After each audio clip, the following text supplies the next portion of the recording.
everybody. Hello, and welcome in. You might notice that things look a little different around here tonight.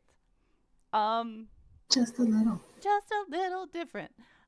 We're going to be playing a tabletop RPG called Wild Sea.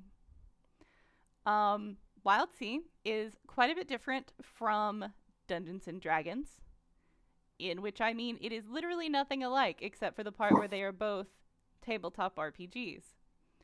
I am going to turn it over here in a second to our Firefly, Tori, who is going to give you a rundown on some mechanics that might be helpful. But I wanted to start out and say hello. And thank you, llamas, for enjoying the name. Tori was like joking, fucking around with me and was like, let's call it the Bone Zone. And I was like, man, it's going to stick. And then I couldn't think of anything else, and so it stuck. So here we are. Um, so we have four people here on our screen. There's me. Hi, I'm Dell. You know me. That's why you're here. We have Tori, the Firefly, also known as the Game Master, who you all might know better as McCanada. We have Bees, our lovely mod, a streamer in his own right, a wonderful creative mind. He will be playing Umi, a mushroom. And then we have Chandler, who you all know as Div, who is my spouse, and we love him. He is going to be playing Meat. That's all I have on that one. That's Meat. Um, so one of the big things in this game is that it is a very narrative-driven game. You're not going to be caught up in a lot of combat. But that also means that we're going to be paying a lot of attention to what's going on pretty much all the time, which means we might not be as on top of things as such as like, chat. And we'll hang out, do our best. I might like, answer messages in chat as opposed to out loud so we don't disturb the flow of play. But I just ask you guys to be kind and be patient with us. This is our first time, well, aside from Tori, this is everybody else's first time playing Wild Sea. We've done a lot of preparation for it. There may still be some hiccups. It's going to happen. So just thank you in advance for your patience on that front. Hopefully it doesn't happen too much, but we'll see how it goes. We've worked really hard on it. We're really excited for you guys to get to see it. And without any further ado, I will turn it over to the Firefly to let us know what's happening. Also, hi, Bonk. I love you. Hello. So, to start off, I apologize for my dog. He wants to play. Wild Sea is a game that is based off of D6s rather than a D20 system like D&D. So whenever the players have to make a roll, they will make they'll have to come up with oh my god, I did just realize meat's pronouns are meat/meat.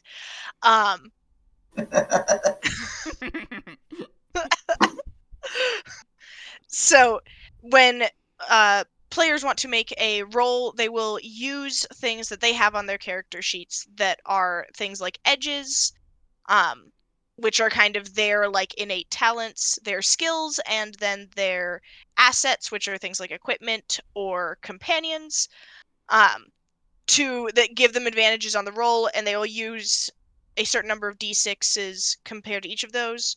Roll all of those, and then we're searching ideally for 5s and 6s. You take the highest roll. So if you hear someone get very excited over a 6, that is the equivalent of a 20. Wild Sea takes place in a setting that is after a verdant apocalypse. So at some point, several hundred years ago, the world that we know currently was overtaken by incredibly rapidly growing trees, fueled by a sap called crezerin that that makes anything that comes into contact with it rapidly mutate and evolve, and also keeps the trees growing incredibly quickly. This has led to small pockets of civilization popping up on different things like either the highest mountains or on things that are called tall shanks, which are trees that come up even above the wild sea, which is the sea of trees that now covers the entire globe, or on spits, which are small pieces of rock or other detritus that end up coming up and having civilizations built on them. But those, you never know how long they will last. At times, whenever root quakes happen, which is when the trees shift, they very well may simply sink down into the sea and be lost forever. So it is a world that is somewhat scary and terrifying, um, and very wild. In this, there have been the the creation of ships that are generally powered by some means or another. The personal ship this crew uses is a little different, but in general, they're powered by chainsaws, cutting their way through the wild sea to new destinations. You can tell us. You can tell people about our ship if you want to. Their ship is called the Bone Worm and is created from the carcass of a leviathan, a massive kind of snake-like reptilian-esque creature. And it is powered by the old leviathan heart that is still inside of it, and it moves through the waves with the scales that are still on the outside of it. That leviathan heart has been modified to use Krezerin rather than the typical other strange liquid that it used in the past to move. And yeah, is vaguely just kind of terrifying and gross. The other main important thing that lore-wise is big in Wildsea is that fire is completely illegal everywhere. In the north of the world, there is an ever-raging fire. Krezerin is incredibly flammable, and everything is made of wood. So yeah, fire is a big, big no-no. Other than that, it's just kind of people trying to survive and doing cool steampunk crazy shit. So with that, I will turn it over to you guys if you want to start Zoraka, kind of introducing your character, and then we can hop right in. Okay. I was sending a message in chat. I'm sorry. How dare you? I'm sorry. I am playing Zoraka, who is a Ketra Shankling. So Ketra are, if y'all will look at the beautiful picture from the Wildsea rules book that we have in the middle here, the little red fucker over there wearing the apron sort of thing, that's a Ketra. They're slime-esque. They're slimy, and they have bones that are made out of various things. Zoraka's bones, which you can see, are made out of like a driftwood material. And she's kind of a reddish orange color slime. I am a tad quiet. Fuck!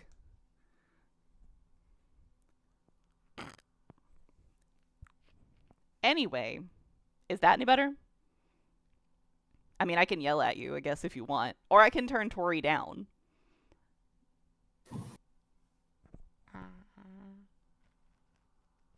Okay. Sorry. It's been 2 minutes of me having the mic and I'm already being a freak. My bad. So, Zoraka. I am a Shankling, which means I grew up in the treetops, kind of just surviving. There are some things that go along with that. Originally, she did live in a Ketra colony, but I'm sure we'll get into that later. And her post on this ship is she's an alchemist, with a drive to discover everything there is to know about Krezerin, how it works, and how it can be used to make life, quote unquote, better. Also, she has a slime cat companion, and his name is Snots, and he does shoot acid from his face hole. The end. I'm going to turn it over to Umi. Hi, I am playing Umi, who is a Gao, and Gao are little mushroom people. And so if you see like on the screens, we've all got our like our bloodlines, our origins, and our posts on the ship listed. So I'm a little mushroom person, and they are anchored, which means that they died. They were killed in some way that will be revealed in the future. But something has prevented them from moving on, and they are anchored to the material world. And Umi's post is char, which is cook in the loosest sense of the word. Umi is the one who does cook for the crew, but is also very experimental in their cooking, and is trying to develop recipes that incorporate Krezerin in order to build the crew's immunity to it. So it's like basically, if you're like a white person at a Thai restaurant and you order like Thai spicy food, that's like what Umi makes essentially. Still see you laughing. And their ultimate one of their like ultimate goals is to find an ingredient that will help kind of marry the Krezerin to the food in a way that makes it very extremely edible and not something that you have to necessarily like build up a slow immunity to, which wild sea sailors often do anyway through their just kind of like incidental contact with it. But yeah, Umi does not remember a lot about their past life or how they died, and is also trying to learn more about that. Tori really do be tweaking though, Blue. You're not wrong. Yeah, my camera is not happy currently. I apologize for that. I am not sure how to fix it. I have no idea. I will try to fix it at break eventually. Yes, on break maybe you can steal from your wife. Yes, yeah, I'll probably just steal Jane's. Good God. It really is quite bad. Huh? It's quite going. Let me see if I can like. We need to play the EDM in the background. It's kind of a. It's a vibe. It's a vibe. While Tori's figuring that out, Chandler, tell us about Meat. Sure. So I'm playing Meat. As you can see, he's an ardent ridgeback hunter. So the ardents are the descendants of the primary human species in the Wild Sea. So he is the most human of these characters in general. Ridgeback means he grew up on a mountain range as one of the few spits of land that exists within the Wild Sea.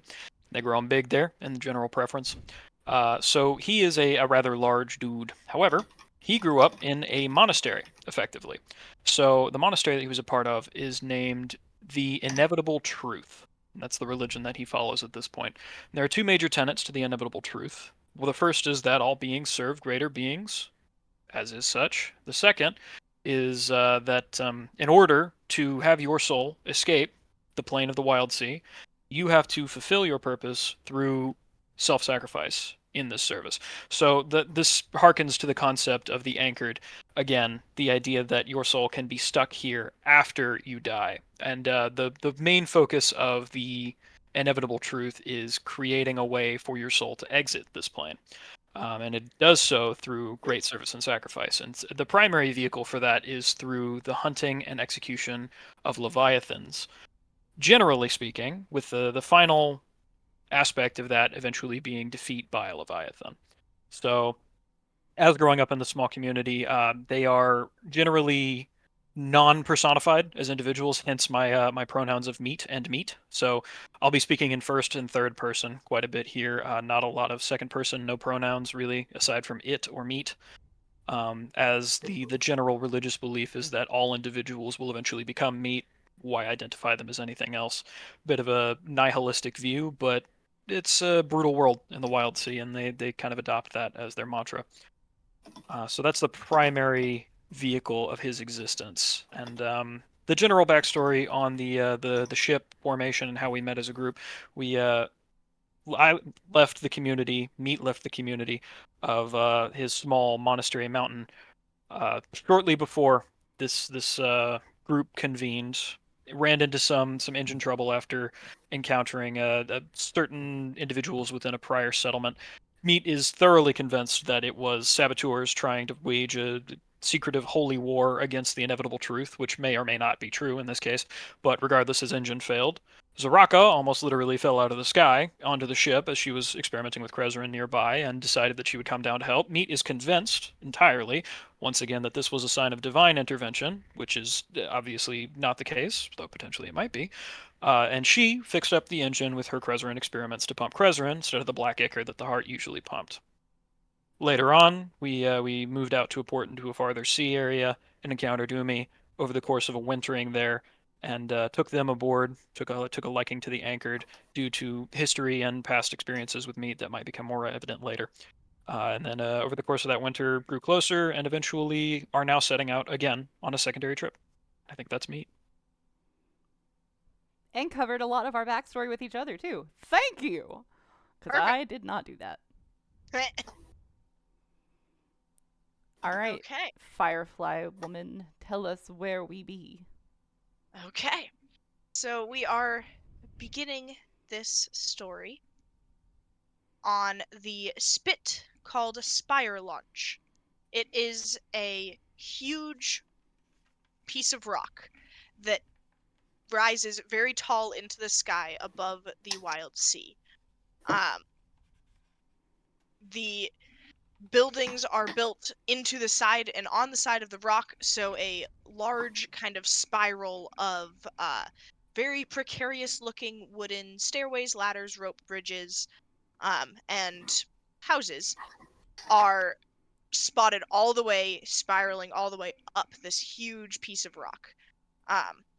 Your ship, the Bone Worm, is currently docked at the very bottom where huge branches come out and are being used as the docks. So your ship is sailed up to it as you exit and kind of enter into this piece of civilization.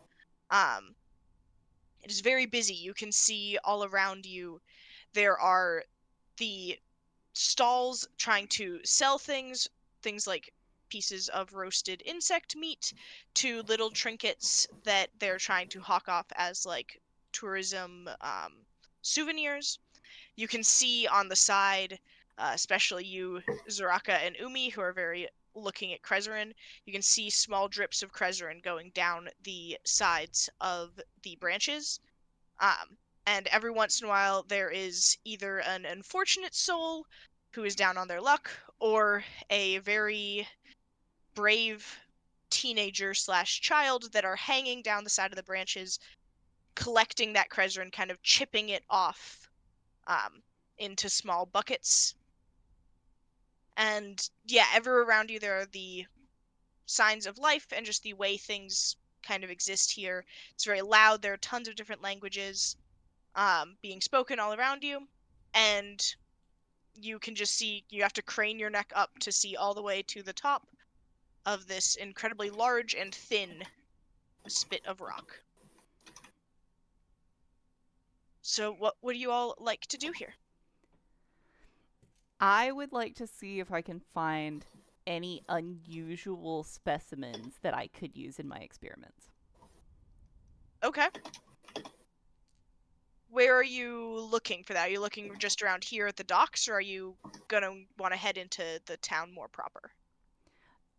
Where would there be the most, like, Like, I know there's a lot of markets and like touristy stuff here, but would there be more specialty or maybe back alley market type things elsewhere? Um, there definitely, yeah, probably you would find some shops if you're looking for the things here are marketed towards traders. So as you look around, you can definitely see a decent number of strange looking things. Um, but you would also know that the truly strange stuff is often not the things that are sold to people just coming in. It would likely be in the areas that are kind of the back alley rundown areas, which on this spit you guys can kind of see just from looking at the way the buildings are built. The worst and like most unstable looking buildings are at the bottom, because in general when one lives on a tall straight rock, everything falls down, including things that people don't generally want to fall on their heads. So those that seem to be the poorest are closest to the docks and at the bottom. Okay, so I want to head towards some of like the shadier places, but not necessarily like the high tier shady places. Like, can we go kind of like Mid mid shady. shady? Not the black market, but the gray market. Yes. Yeah. Exactly. Okay. Um. So yeah, you will say you head up to mid shady, being kind of not right at the bottom, but up a little bit on the spire, which does take not. And I suppose it wouldn't be necessarily scary for you having lived in the trees, but it is very precarious and creaky walkways that you are climbing higher and higher on. Okay. Um, to kind of wander around the mid shady merchant district, um, where you definitely find a few different stores that sell things that traders have brought back that they weren't necessarily able to sell to anyone else. Okay. We'll say you're definitely, you find a little like, the little bell tingles as you walk in to a place that looks and smells like one of those shops that sells an awful lot of crystals. Crystals.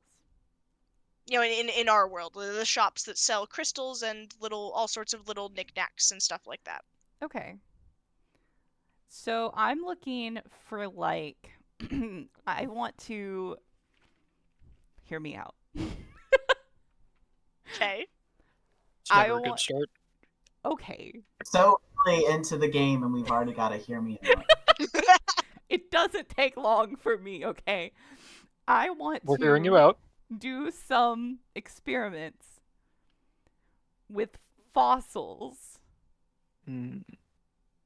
and Okay. Krezerin.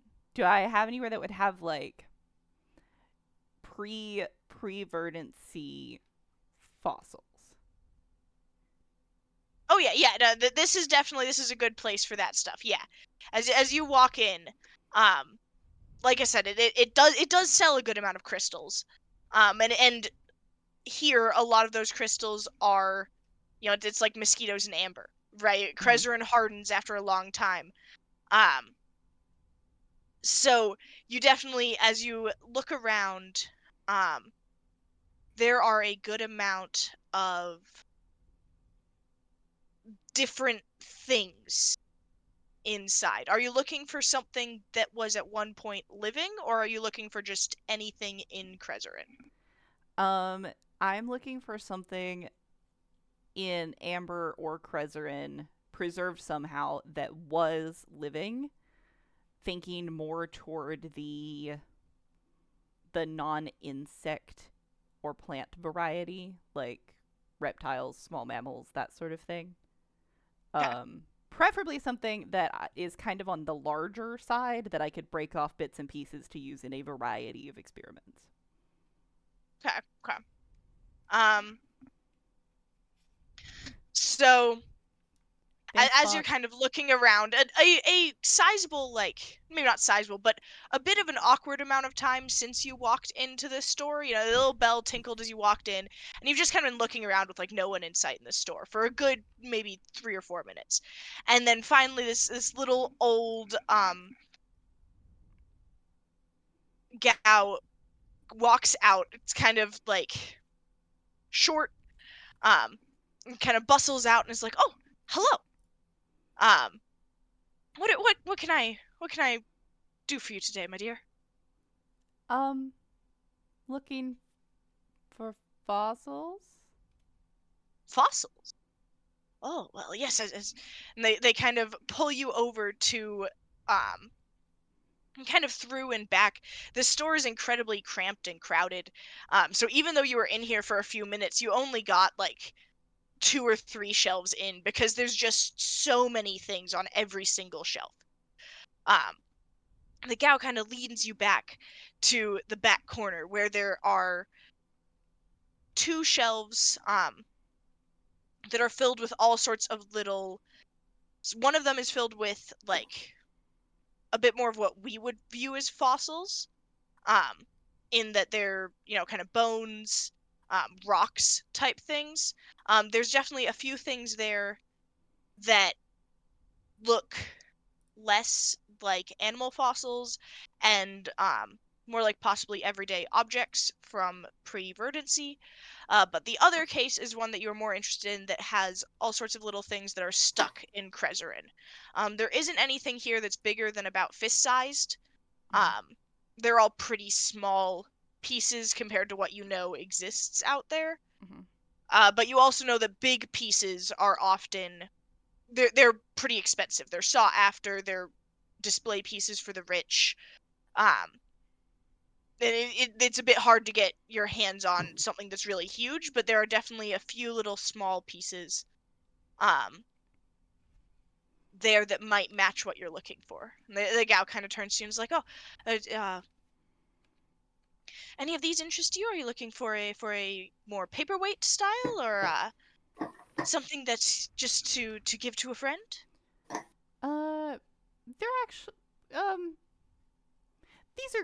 these would do nicely. Could I trade this giant feather for 2 of these? And I hold out like a giant, basically a huge eagle feather. Yeah, as you hold out the eagle feather, their eyes kind of light up and they're like, "Oh, this is quite nice," and can take it and like inspect it. Um, in this world, huge. This eagle feather really is like probably 5 feet tall. Yeah. When it comes to, yeah, huge animals are quite common. So something like this really is a pretty impressive specimen. She kind of looks it over and is like, "Oh, well, which 2 are you looking for?" And you can see there's all sorts of different critters, animals. Some in them just seem to have kind of flat pieces of metal. Um, some are just like, you know, sticks, a few different little things that you can't necessarily place. Um, Can I you get don't have any. I'm sorry. You're good. You're good. I was just going to say, can I get one with the little reptile in it and 2 with these metal bits? Yeah, and so she kind of looks over and is like, "Yes, just these," and she holds up one bigger one that's about like, you know, the fist size, the pretty decent size. That, yes, has a small like kind of gecko looking creature in it. Um, and 2 small ones that have just small flat pieces of metal that, if you look closely, seem to have little pictures on them. Perfect. And she says, "Oh yes, this will be quite nice. Thank you." And kind of bustles off with the large feather and sets it on yet another shelf. Wonderful. Thank you. And I will leave and go wander off elsewhere and let somebody else do some things. Okay. As you're leaving, I wanted to ask you, while you were not in the store, are you reanimating some friends there? You know, I wasn't, but Shit, now I've given you ideas. That's a great idea. Thank you, What the hell were Meat. you gonna do with them? Oh, I just wanted to see what happened. What happened? Yeah, you put a little Krezzer in with a little bit of flesh. Jesus See what Christ. happened? No? Alright. No? No. Reanimating, though, that seems much nicer. Much, much nicer. Alright.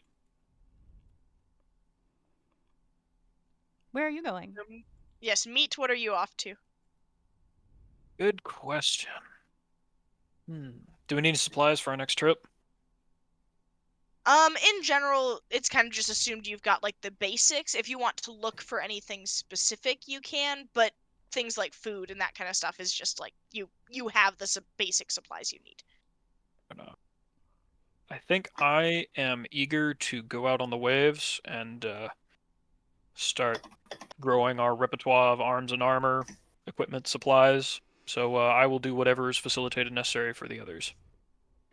Okay, well, so the other thing, typically at spits like this, what you're also looking for are, word of news, things like that, that may point you in the direction of things. There's a lot of space out on the waves, so you're likely looking for things that will point you in a direction of where to go. True. In that case, what are our immediate goals? Zaraka Anumi. Well, what are our immediate goals? I just wanted some new things to play with. That's what she said.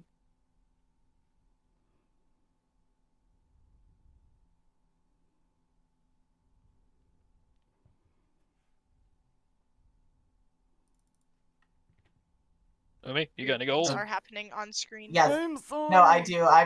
Sorry. I was just I was doing a mod thing and distracted by things happening on the stream. I'm so sorry. I It's forgot. okay. And Bonk played a bonk, and I felt bad because it didn't bonk us. Wow.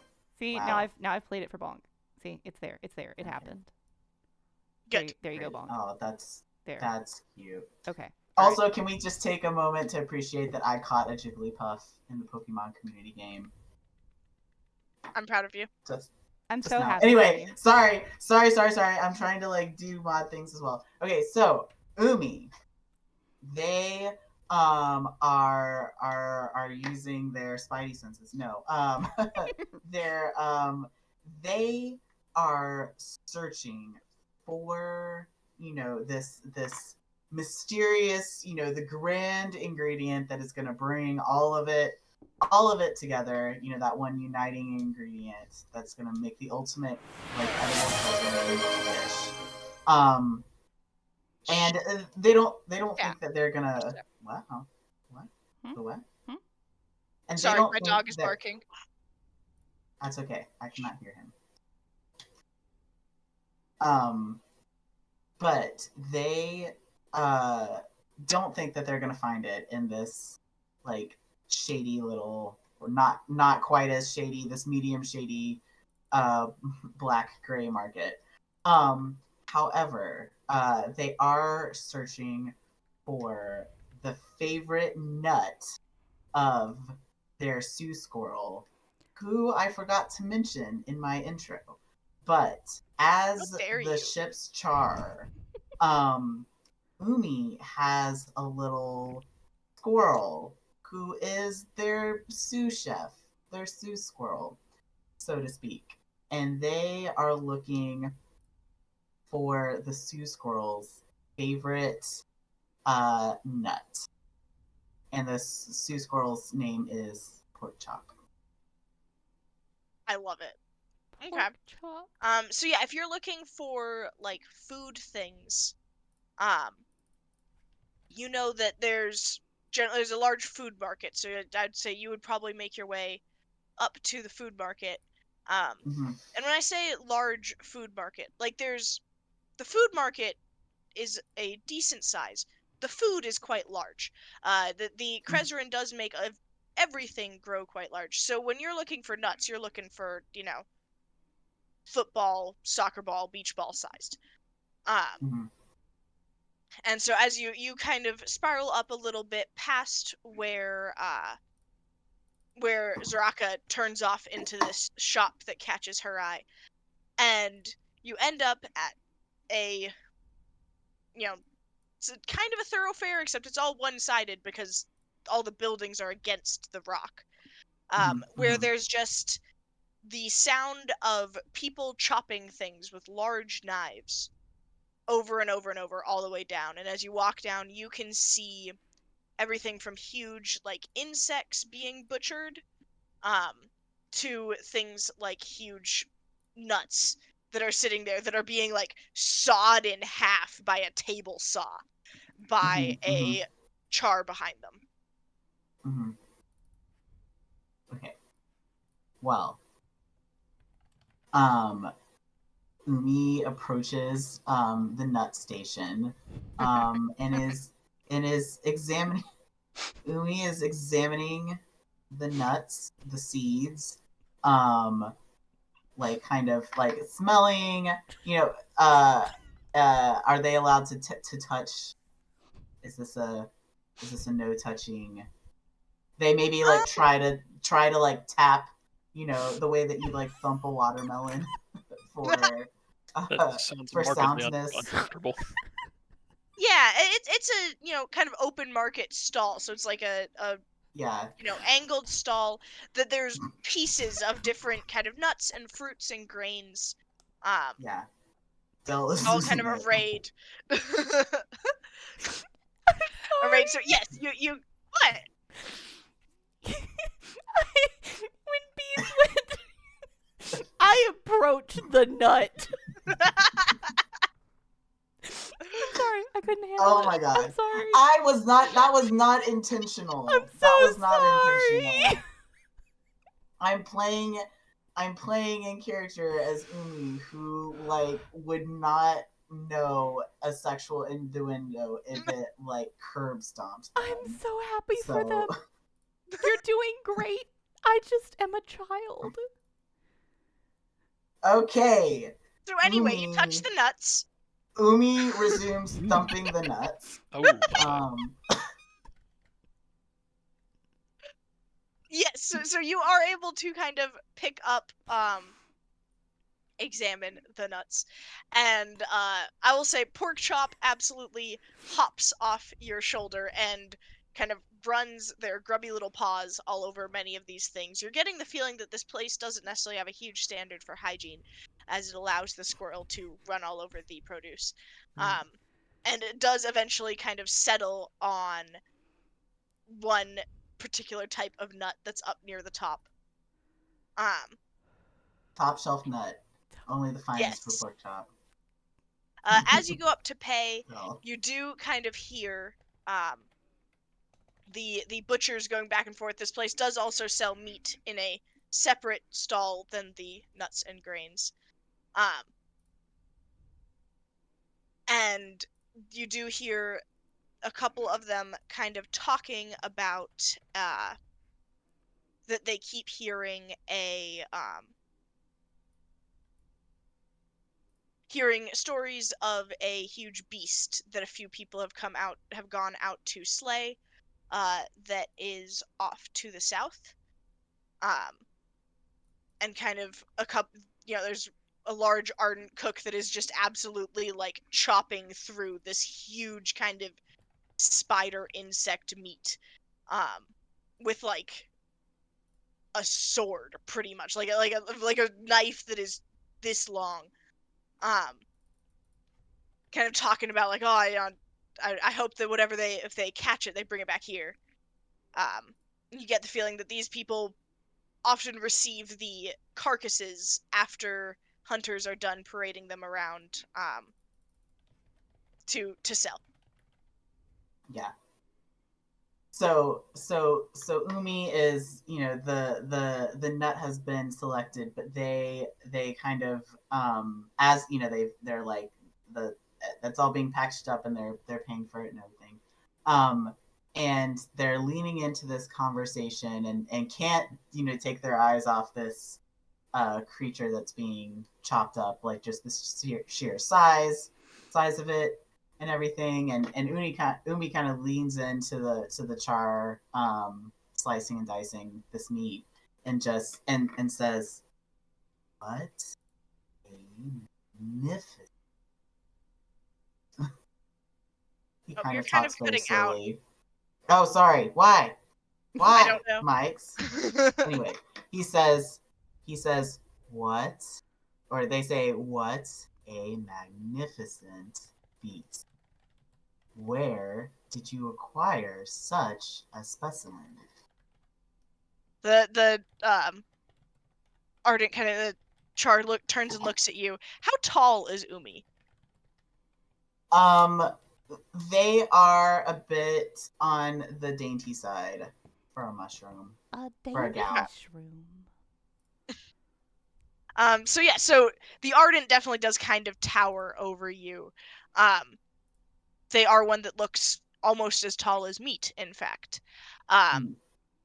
Kind of looks down, almost like they didn't even notice you there. They're like, oh, I see you can appreciate a fine specimen. I think this one came out of a ship that came in. I'm not sure where they were coming from, but yeah, a lot of ships kind of bring in what they catch and give them some of the meat as kind of recourse and pay them some for it. Kind of keeps us going and lets them go do their hunting if they're searching for that thrill. Fascinating. Where was this ship sailing? I'm not sure, honestly, for this one. Definitely heard of some crazy things happening down south, though. We had Like some guys what? come in here the other day with just, you know, biggest pinwolf I've ever seen, man. Umi's like multiple eyes kind of get um sort of grow like wider, and then they um uh sort of turn to pork chop, and um uh direct pork chop to go back to the ship with the nuts, and then turns back to the ardent char and says, "Pinwolf, you say?" Yeah, yeah. I And mean, yeah, oh yeah, it's here. You want to come look? Seems kind of yes, like excited. Oh yeah, yeah. It yeah, kind of waves you around the counter. It's not a very, secure shop. You just kind of walk right around the counter and um kind of takes you back into just it's a butchery. It doesn't smell very great. It doesn't look very nice. Um and yeah, and you can just see that they've got this. I mean, it is.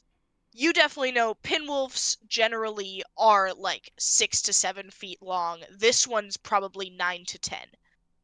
Um, so it is absolutely huge. It is like splayed across 2 or 3 tables that they've pushed together. Um, as different people are kind of working on cutting it up into normal sized portions to sell. mm-hmm.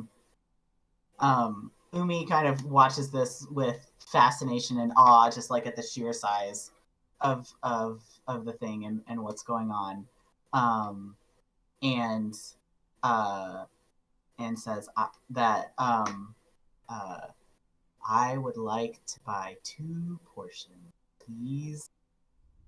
Absolutely, yeah. Um, the guy kind of grabs 2, and they're like huge, just steaks of meat. Um, kind of packages them up in like butcher paper style thing. Mm-hmm. Um, hands them to you and is just like, oh yeah, absolutely. And like if you're one of those hunter ships, absolutely head down south. We've been getting lots of stuff from in there that just seems way bigger than normal. Thank you for your assistance and Absolutely. for the helpful information.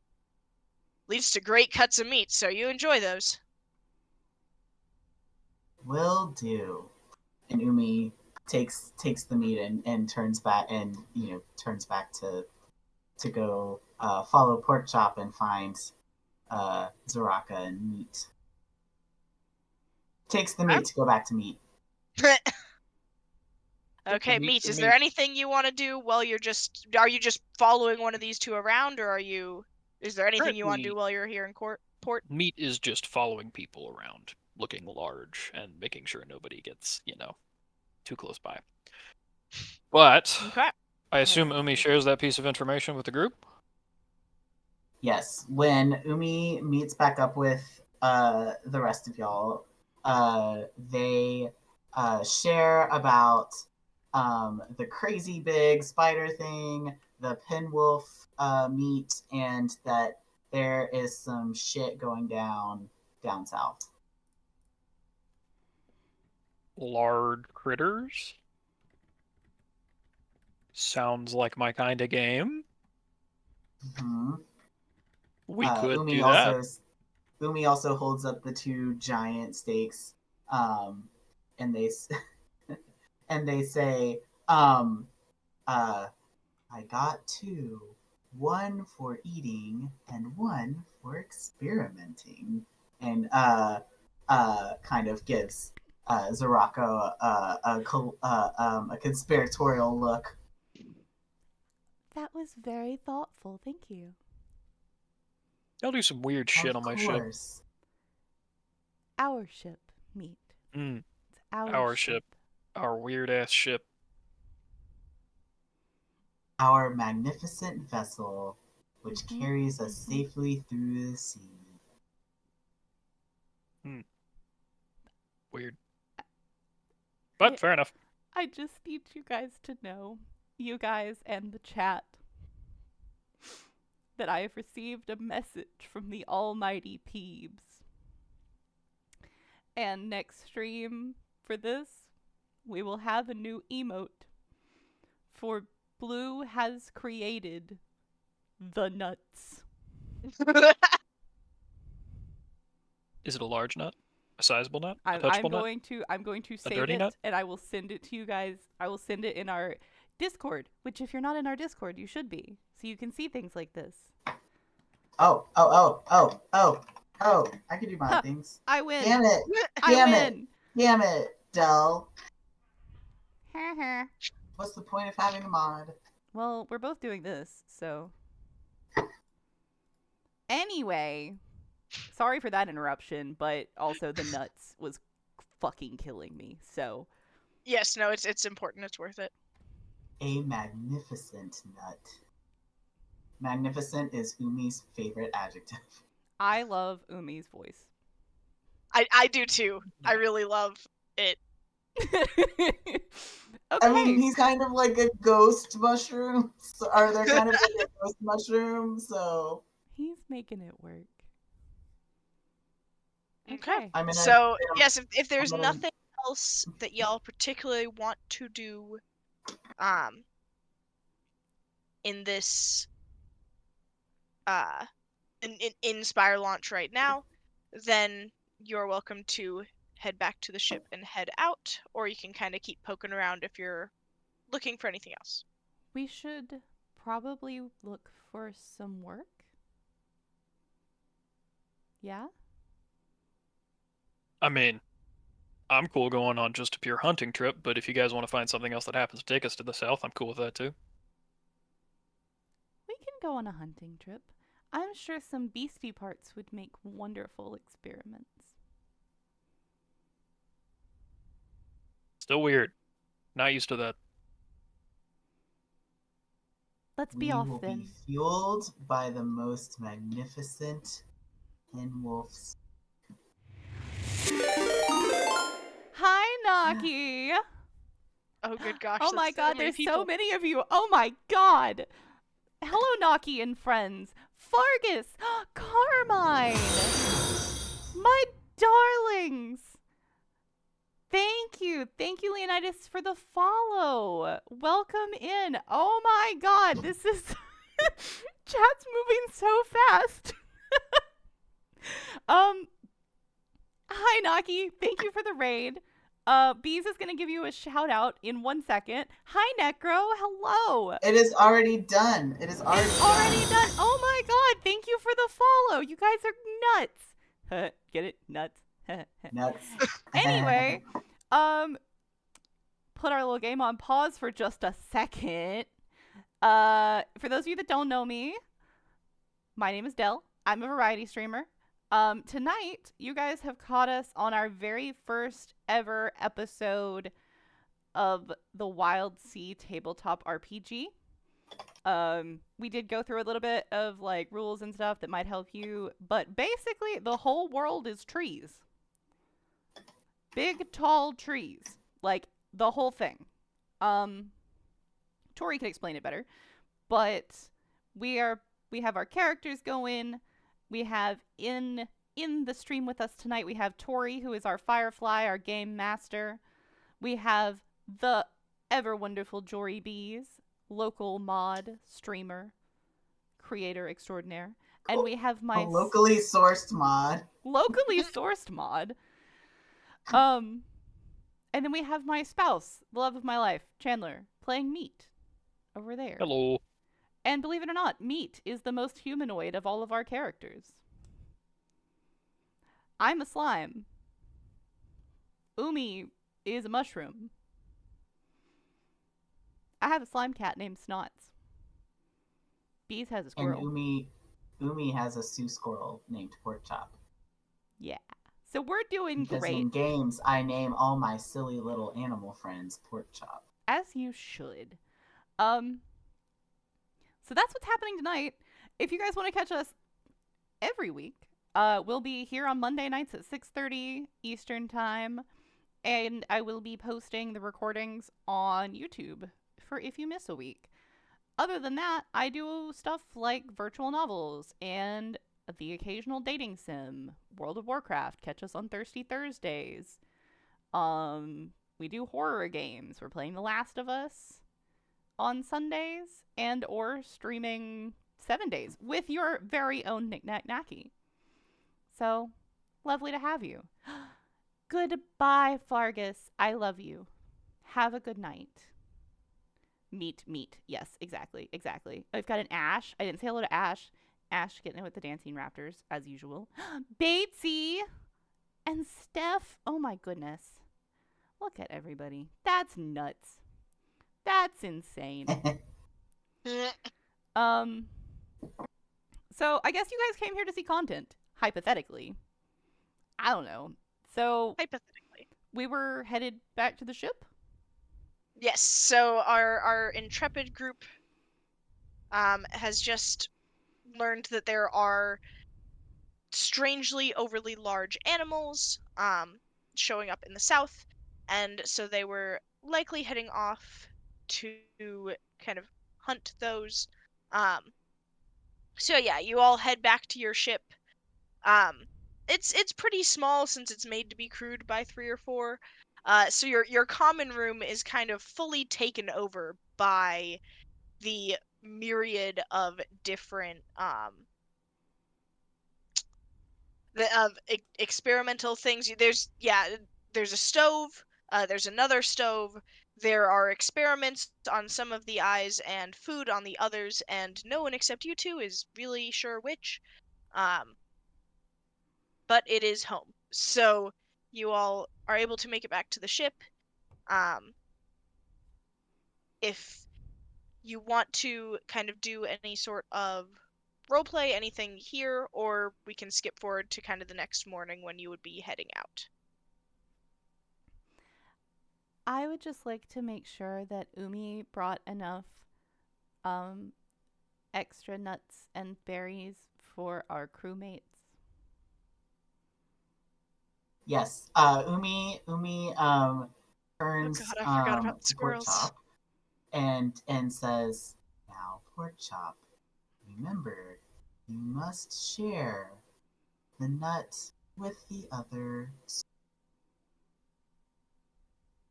Yes, I know that sometimes they can be a little mean and grabby. But that's okay. we will make sure that everybody gets their fair share. Thank you, Umi. I know the squirrels get, they can be a little aggressive when they don't get enough to eat, you know. Yes. And it would be a terrible failing of me, my post, as Char, for anyone on our ship to go hungry.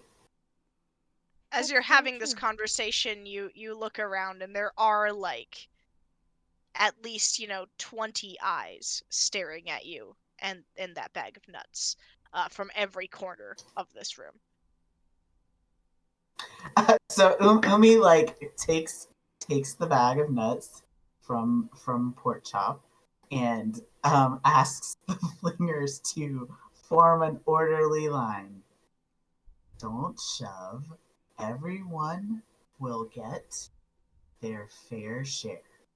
Everyone will eat a delicious nut tonight. As So, you finish the word tonight, all 10 of the other sling squirrels, which for those in the audience, are they're trained squirrels that use little slings to defend the ship. All 10 of them just jump like onto you and onto the bag and just start kind of tearing into it. and Zaraka. Umi just kind of stands there like gently and just continues to say, "Now don't push. Please do not bite into my ghostly flesh." And There then you go. Oh, Zaraka will like pull out this whistle and do like the shrillest whistle you've ever heard. And then clap twice. Get in a line. You cannot eat Umi. We need them for later. Come on, come on. Yes, as you clap, we are in an ad break. But yes, as you clap, they immediately form up into a perfect straight line. Hails! Meat gets in the back of the line. Meat. You don't have to. I don't want to skip the line. We have food. Yeah, but there's food right there. That's for them. this food is for the squirrels. Why do they get the nuts? What if I wanted the nuts? We have some. Meat. You can We wait will for be dinner. cooking the delicious pinwolf steak.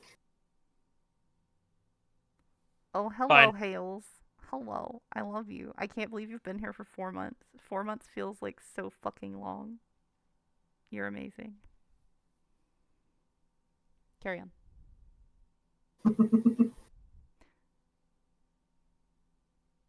Umi clutches the bag of nuts close and is still looking like their normal serene self, but there is their smile is just a little too sharp as they tell Meat to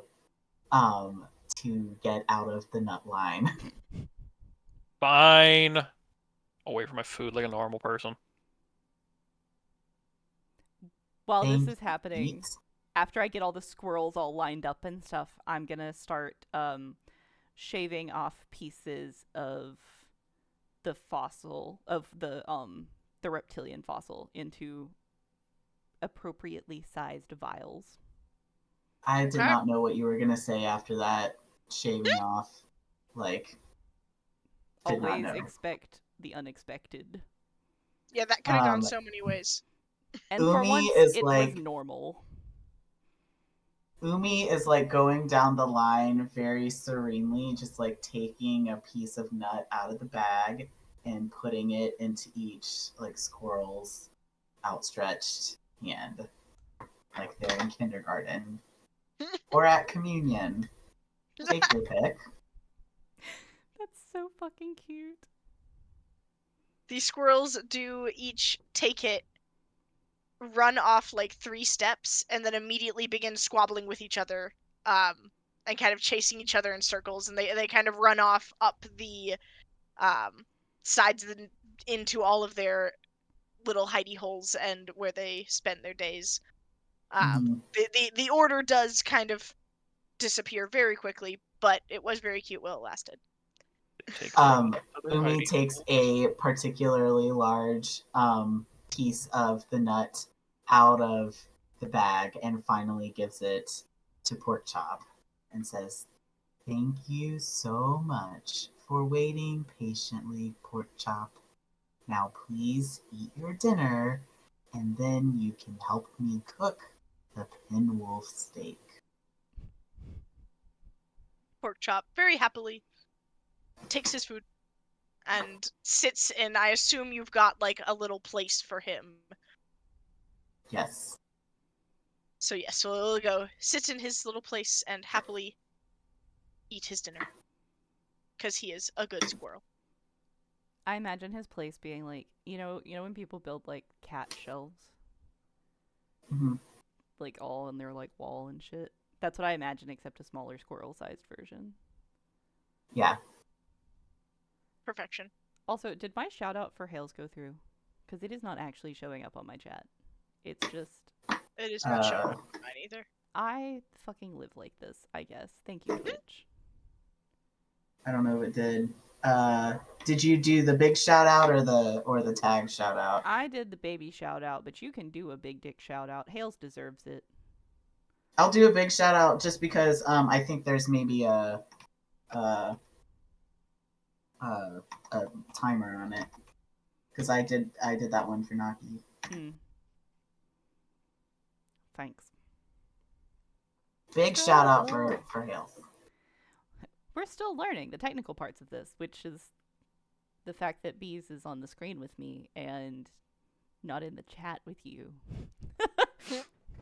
I am in the chat also. Bees is in your walls. I'm in your walls, Dal.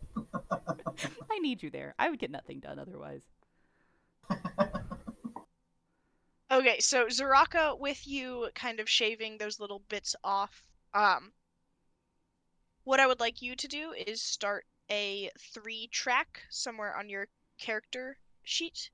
That will be kind of what project are you hoping to do with this? Or are you just kind of experimenting in general? Vague experimenting. I want to add a little bit of Krezerin to a little bit of pre-verdant fossil and see like what happens to it to kind of determine how the changes in DNA during our evolution post-verdancy like actually affected us on that level. You know what I mean? Does that actually make sense? Yes, yeah.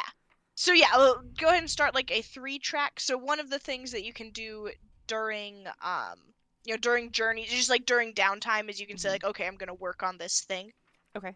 And so basically what you're starting here is like each time you do that and do something with it, you can fill in one of those circles, and once you finish it, I'll kind of let you know what the outcome is.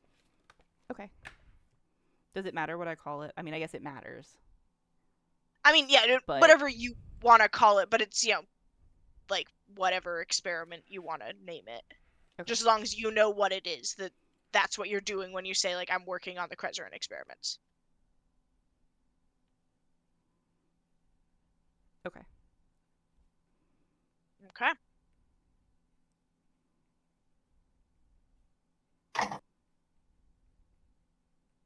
So,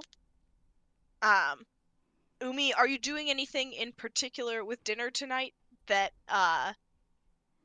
you want to roleplay out, such as poisoning everybody, or are we good to kind of continue on? Umi is, because the stakes are quite large. Umi has carefully like sealed away the one for experimentation, storing it for later, for them and Zaraka to look at and figure out stuff with. And then the one for dinner, which is also quite large. They have sliced into three kind of like three small fillets for it, and then have packaged the rest in a way that is discernible to them, so that they know that that is the one for eating and not the one for experimenting.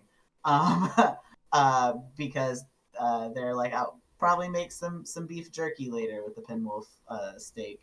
But the three fillets, they are searing in uh, uh, they're searing, and there's going to be some herb butter situation happening, and the herbs are like very faintly laced with crezerin. Okay.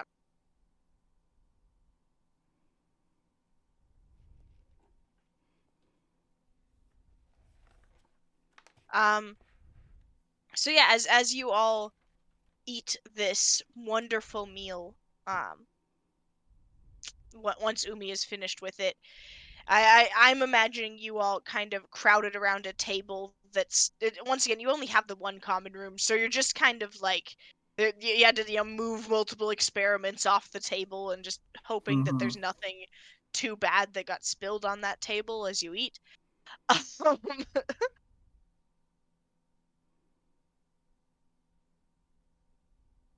Um,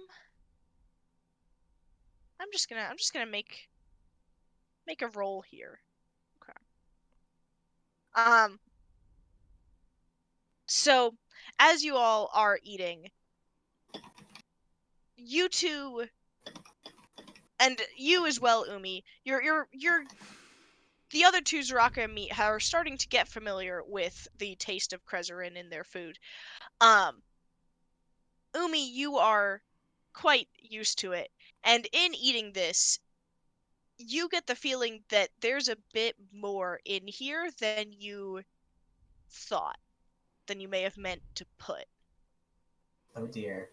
The forbidden wasabi strikes again. And so as you all are eating this, you're kind of getting this a little bit of a wacky zany feeling. Zaraka and Meat are maybe like starting to sweat a little bit. Yeah, yeah. They're doing the like you've bitten into like really spicy or really hot food where it's like, like ow. I don't. Meat is hyperventilating, but still shoveling steak into his face. I don't feel great. Umi? I may have miscalculated the strength of the crezerin in this most recent herb mixture that I made. Umi, can you make me, like, this is a roll to kind of investigate what's wrong with it. So whatever Okay. things you want to use to build your dice pool for that. Oh my god. You get to make the first roll. Congrats. Oh my god. Okay. Okay. So I want. I've got. Edge. Where's my character sheet? Here it is. I printed it out and everything. Prepare. I want to use, I guess, my instinct edge. Okay. And my cook skill, which is like a 2-slot. Okay. So that's 3 so far. That's 3. And then I don't think I have an advantage. If you want to, Pork Chop can probably help you with this as well, with his little nose. Okay, how many? So that would be 4 in total, because that's one for the advantage with Pork Chop, and then 2 for the skill, 1 for the edge, right? Okay. So roll 4d6 and tell me the highest number. Okay. Highest number 5. Are there any repeats of numbers? Any Yes. doubles? We got a twist. Yes. Okay. So yes, Two so ones. well, the number of the twist doesn't matter, thankfully, since it's a Okay. 1. So what matters is the 5, which means that it's a conflict, so it's a success with a cost. And the twist, generally twists are there's something a little wacky zany that basically anyone other than the person who did the roll. So in this, anyone other than Umi. So chat, you can throw in ideas as well, or other players, of that just kind of is a little extra fun thing. Since this outcome is generally a success, it shouldn't be like a terrible bad thing. Should be either neutral or good, but it's just any sort of wacky, zany, fun thing. So if anyone has any ideas, throw them out. If not, I do have an idea for this one, but I'll give like a little I thought of an idea, but I can't offer it. bit.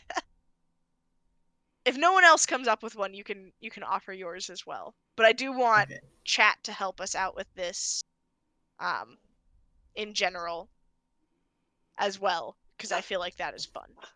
Yeah, chat can come fuck us over in so many different ways. Why are we inviting this? Because we love it. Humor. Do we? For the funsies. I don't have anything good. My thought was going to be that the Krezerin did some, like, small, bizarre mutation. Like, suddenly we've all grown really bushy eyebrows. Okay, I love that. I think we're going to go with that one. Because that's amazing. Thank you. Thank you. So yes, as you're looking around, as you're doing this kind of, half experimentation, you're looking over your herb mixture, trying to figure out what the hell like went wrong. You do look around and notice that everyone has grown incredibly bushy eyebrows, in whatever form that takes for them. So I'm picturing the mushroom ones as just like more mushrooms.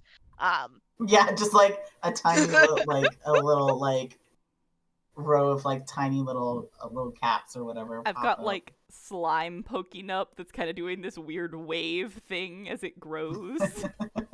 Yeah, yours are kind of starting to like drip down your face a little bit. Meat just looks like he has 2 fuzzy caterpillars on his head. They just keep growing. Amazing. They just keep going.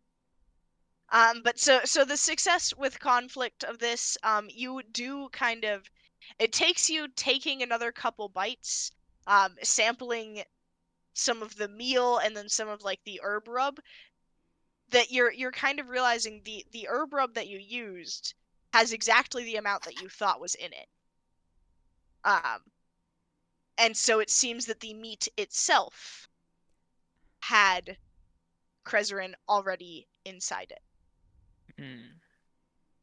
But in having to take a few extra bites, you do get even worse of a tummy ache.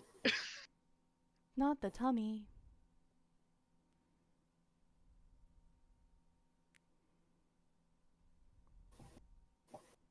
Sorry, I'm taking my notes. You're good. Notes are important. Mm-hmm.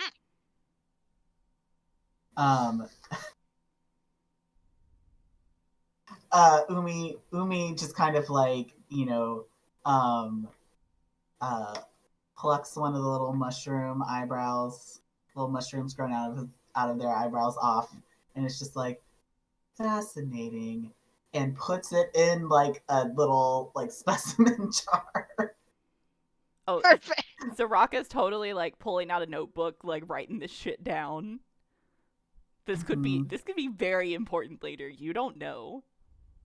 Meat has not noticed.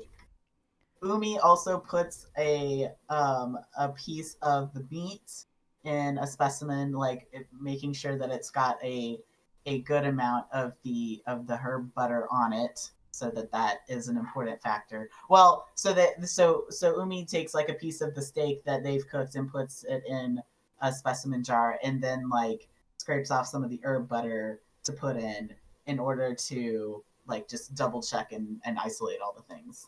Zaraka will be using those and catching small insects and putting them in the specimen jars, one with just the meat, one with just the butter, and one with both, and one with none of the above, and we'll watch what happens.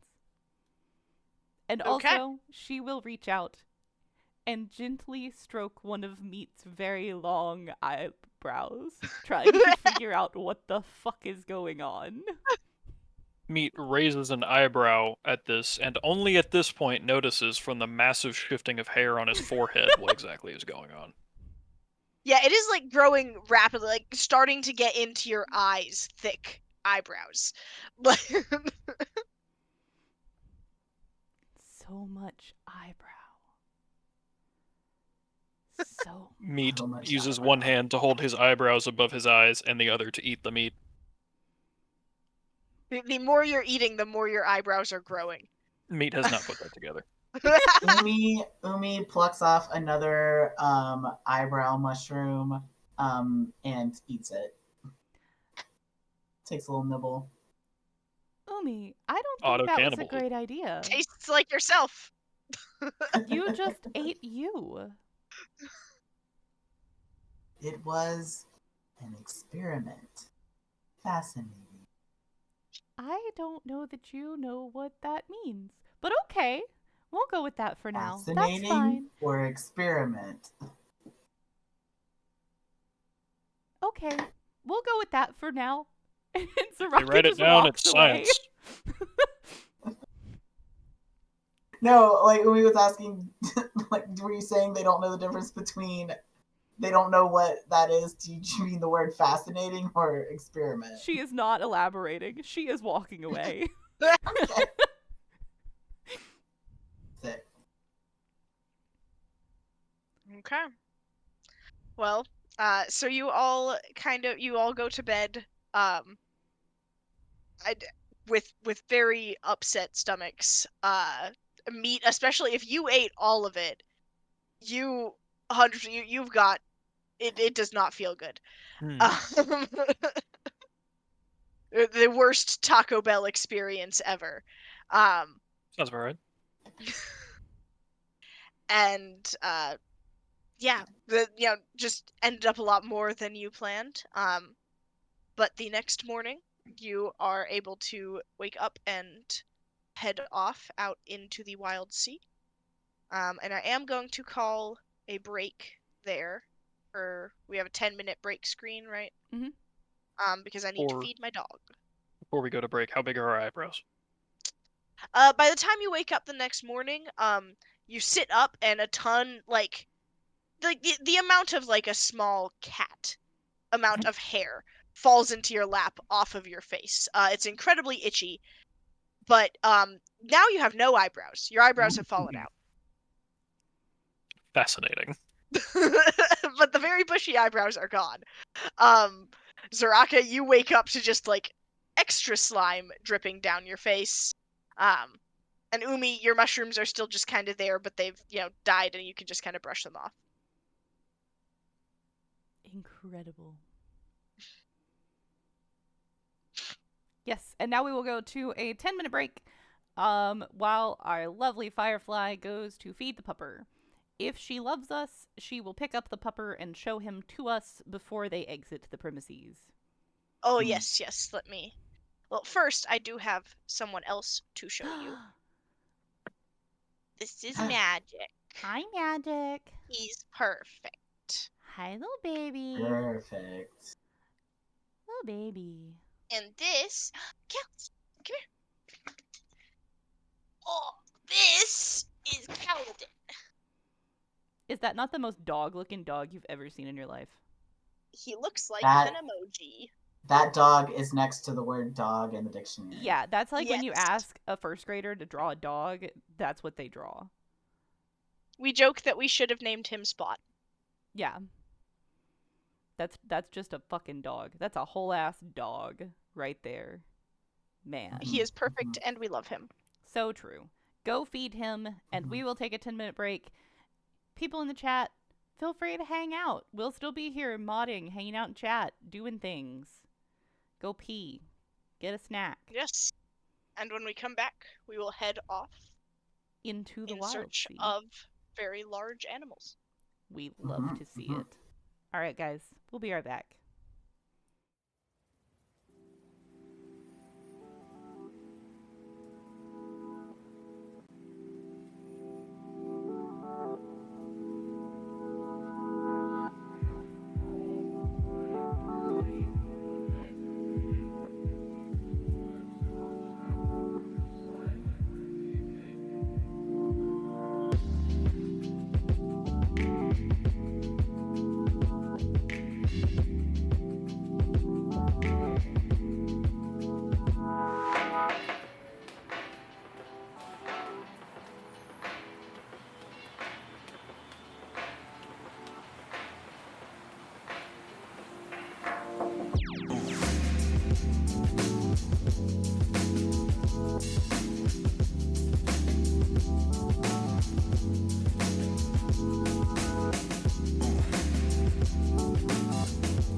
My counter doesn't do that. It just goes Hi. away. I went back live. Hello.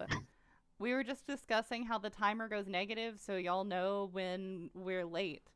But on the bright side, okay, well there's a few things. On the not bright side, Tori's camera is stuck putting down Kaladin on my screen.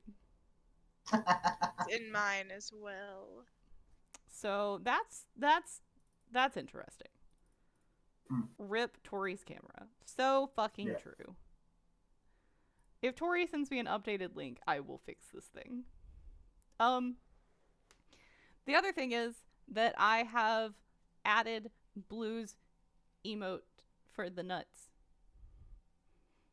And it's pending approval. So next time, y'all will be able to use the nuts. If you're a tier 1 sub. Also, while Tori's fixing this thing that's happening, oh my god, that's fucking hilarious. Okay, while this thing is happening, I want to give a shout out to Bees, who created for us a new channel points little guy. We have stars now. You can spend your stars.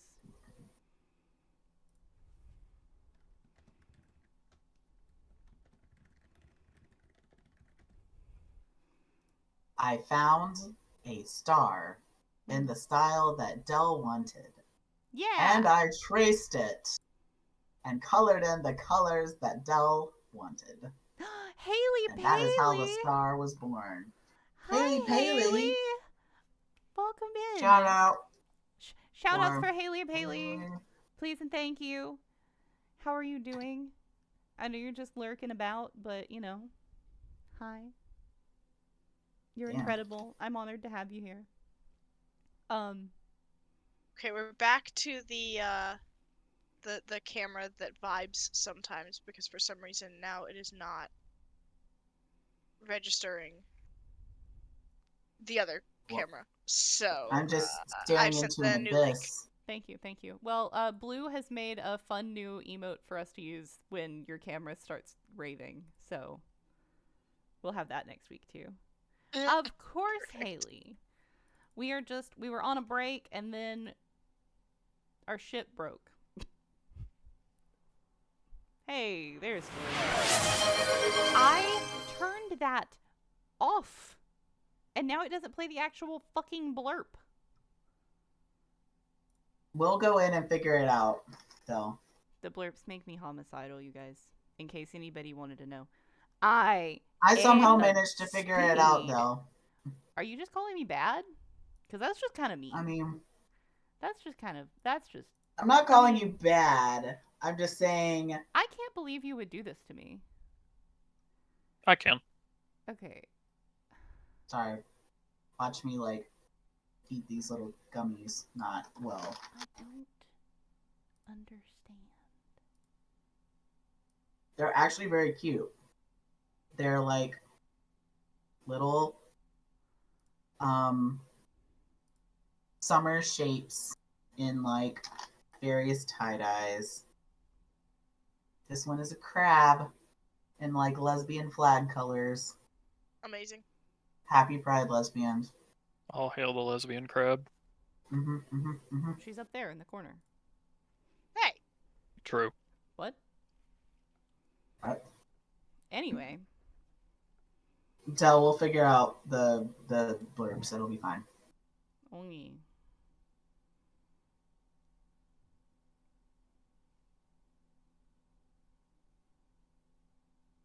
Is that a yes? You didn't say words. You're not saying words again. Not hearing the words that's coming out of your mouth. There. Nope. Dun, dun, dun, dun, dun, dun, dun, dun. More evidence of crabness. Crabs don't speak.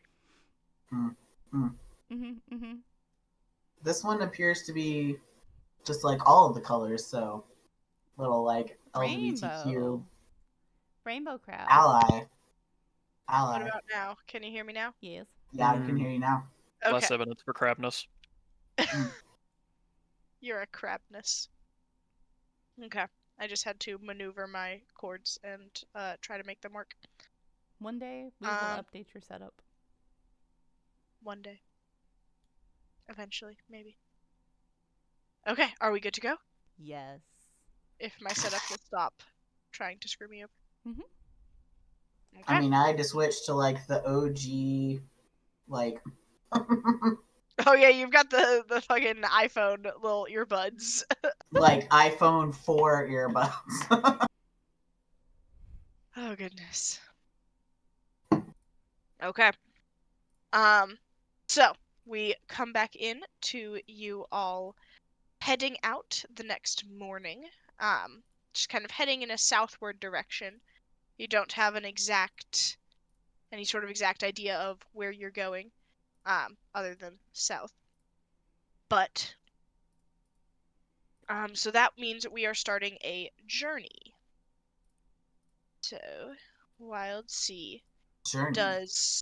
Wild Sea does travel in a different way that you take a journey. So for this we need at least 2 crew members, one to take at the helm. So someone is driving the ship and someone is on watch. Umi could be on watch due to their um,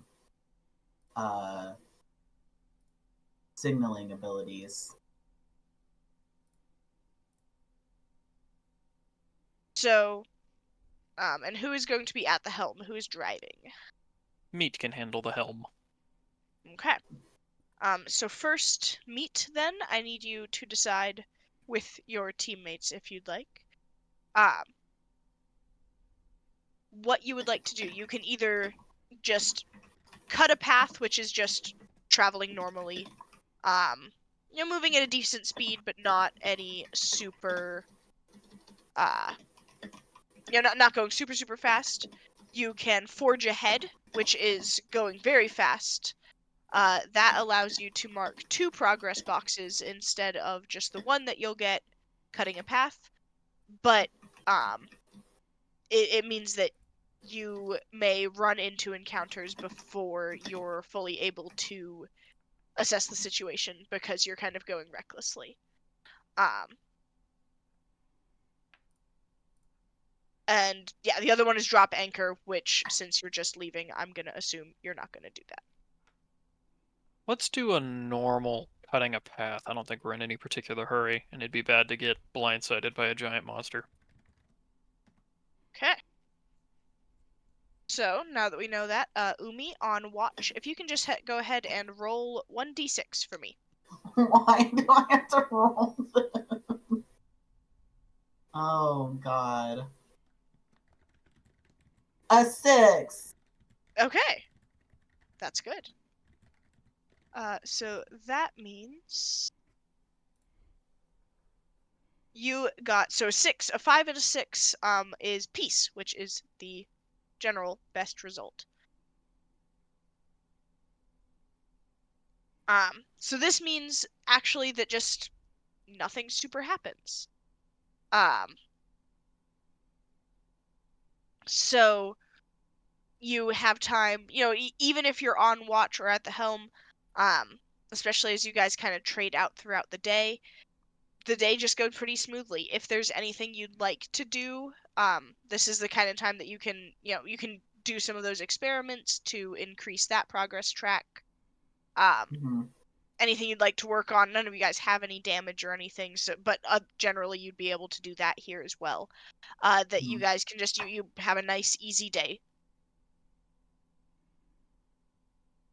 Umi's also kind of like checking in with the squirrel flingers that are, scurrying about. Okay. They are, I don't know, they're scurrying.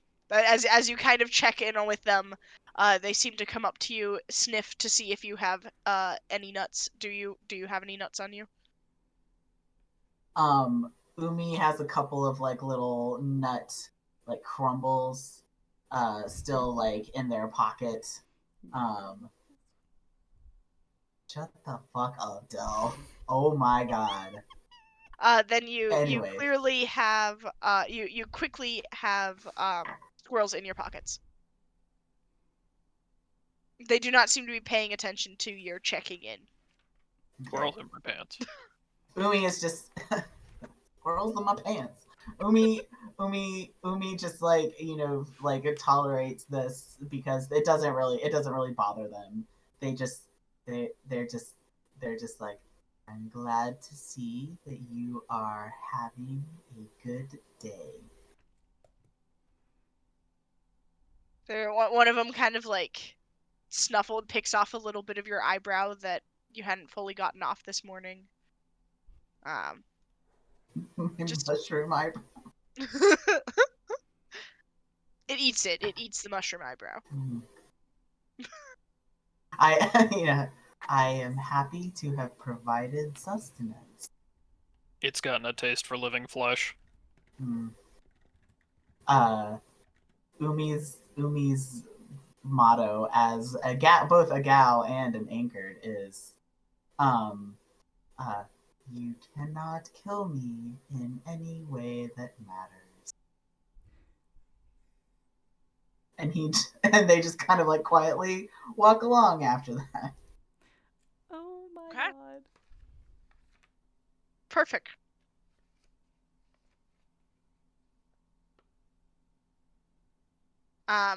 Zaraka, is there any experimentation you wish to do today? Yes. I would like to add a small amount of Krezerin to what I estimate to be a small amount of Krezerin onto some of my shaved off fossil bits today. And we'll just sit and stare at it.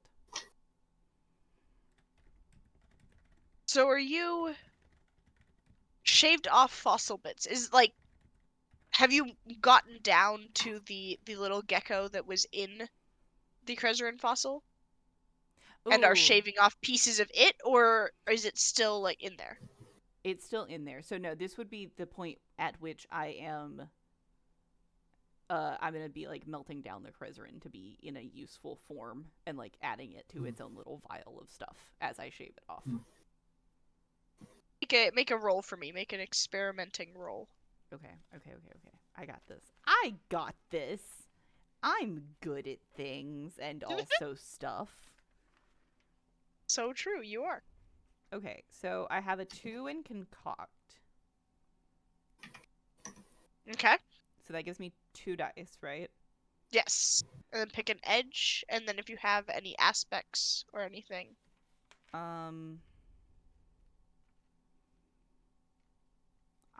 I do. No, we're not using that aspect right now. I will use. I think sharps. Yeah. Sharps makes the most sense for this, I think. And that gives 1, right? Yes. So I'm rolling 3. Yes, unless you have any advantages. Well, I don't think snots would be very helpful. Though I think the fact that you're in your like workshop. Oh yeah, that probably helps. I think that's what using your stakes and shipbuilding got you. Mm-hmm. Okay. So being in your workshop generally helps.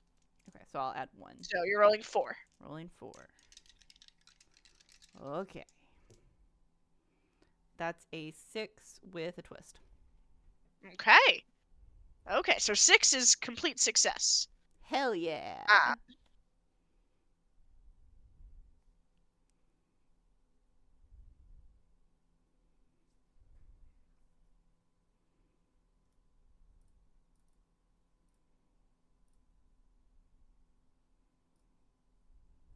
Sorry, making a note. That's okay. I'm looking at your dog's butt. Wow, Del. He's a baby. His tail's so fluffy. Baby. He has his popsicle. He pops it. It is frozen yogurt and dog food in a Kong. Okay, so you are easily and deftly able to kind of take these small sections of Krezerin and kind of pull it off. With the 6 being a like full triumph,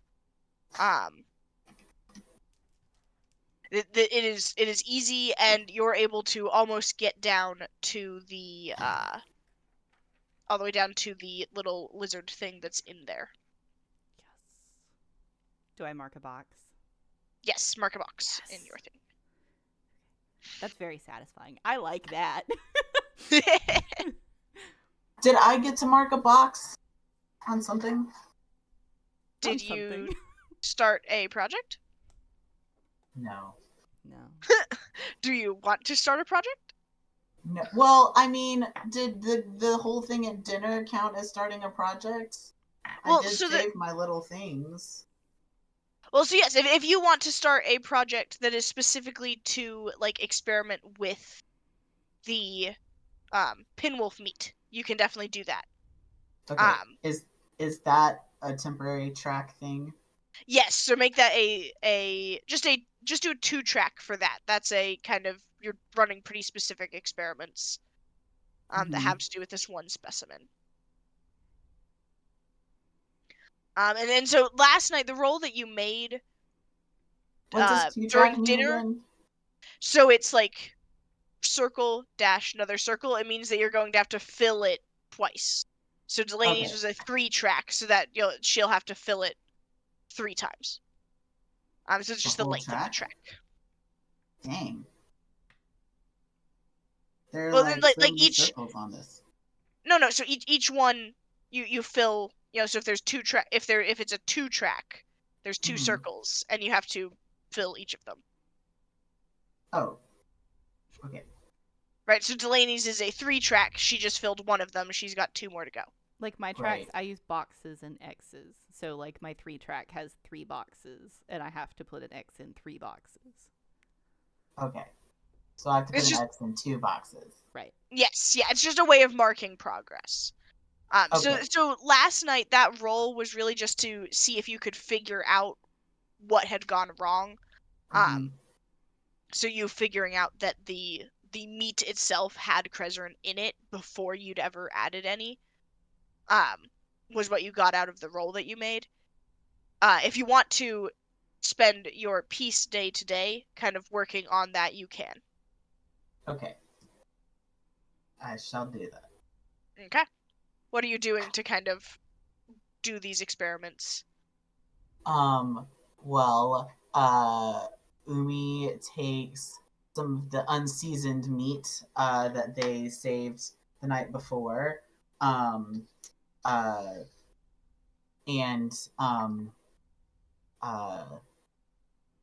from the experimental steak, not the one, because the one that's already been cut into is going to be just food steak.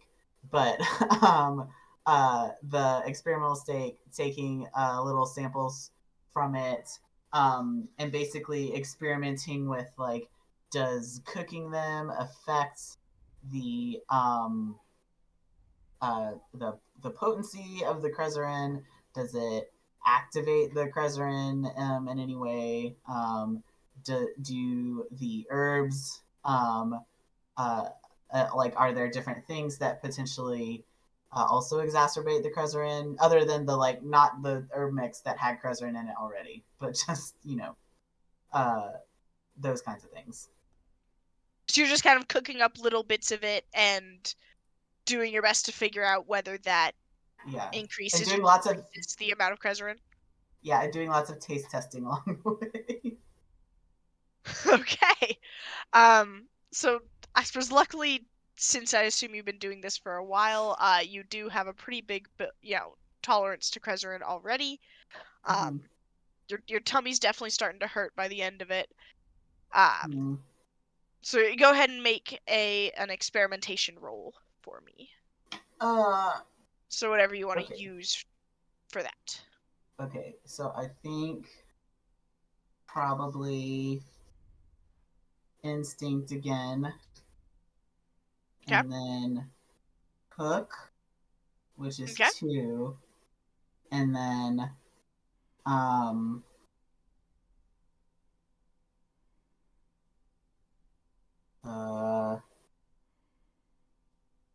advantage, probably. Can I use my taste test aspect? Yes, you have a taste test aspect. Yes, from the char. Okay. You're immune to poisons and can determine their presence and characteristics by taste alone. Okay, yes, absolutely you can. Yay. That's so fancy. So, how is that 3 dice?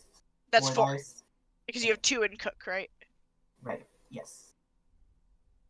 I can count. Alright, let's go. And. Oh! Highest is a 5, and we've got a double. Okay.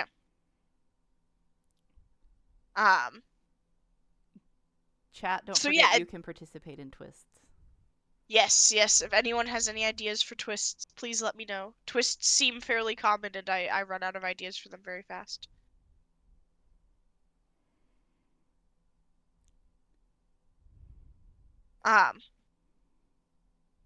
So there we are. Yeah, you as you're kind of going around in the kitchen experimentation area, which this I'm gonna ask you two, Zaraka and Umi.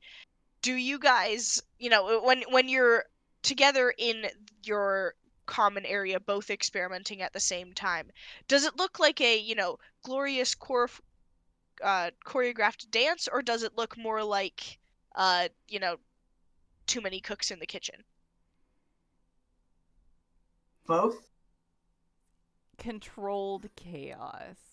Yeah. My first instinct was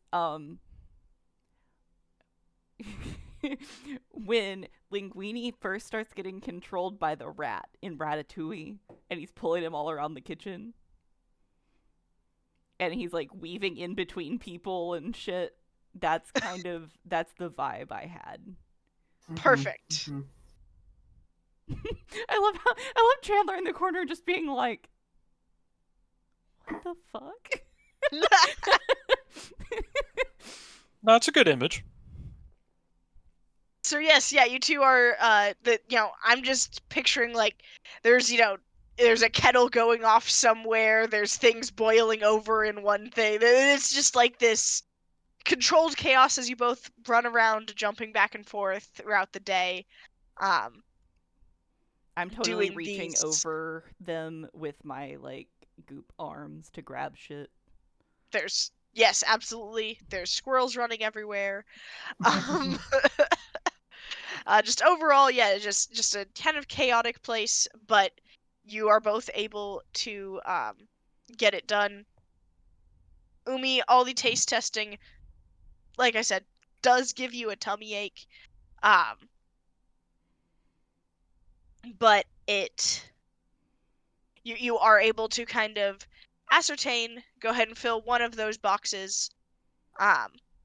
You are able to ascertain that cooking actually seems to kind of dull the effect of the Krezerin.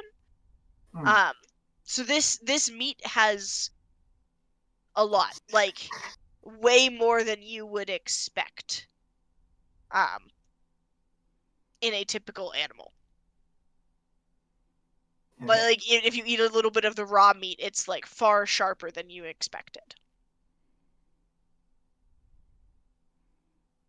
If you eat a bit of the raw meat. Fucking nasty. They're a mushroom. The taste test gives me immunity to poison, so Yeah. That's true. we're chill.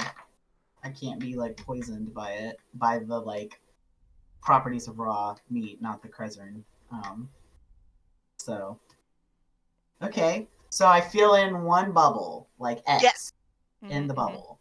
Okay. Okay. How does filling in bubbles for aspects work? And we don't have to talk about this on stream. I mean That's just something to talk about later.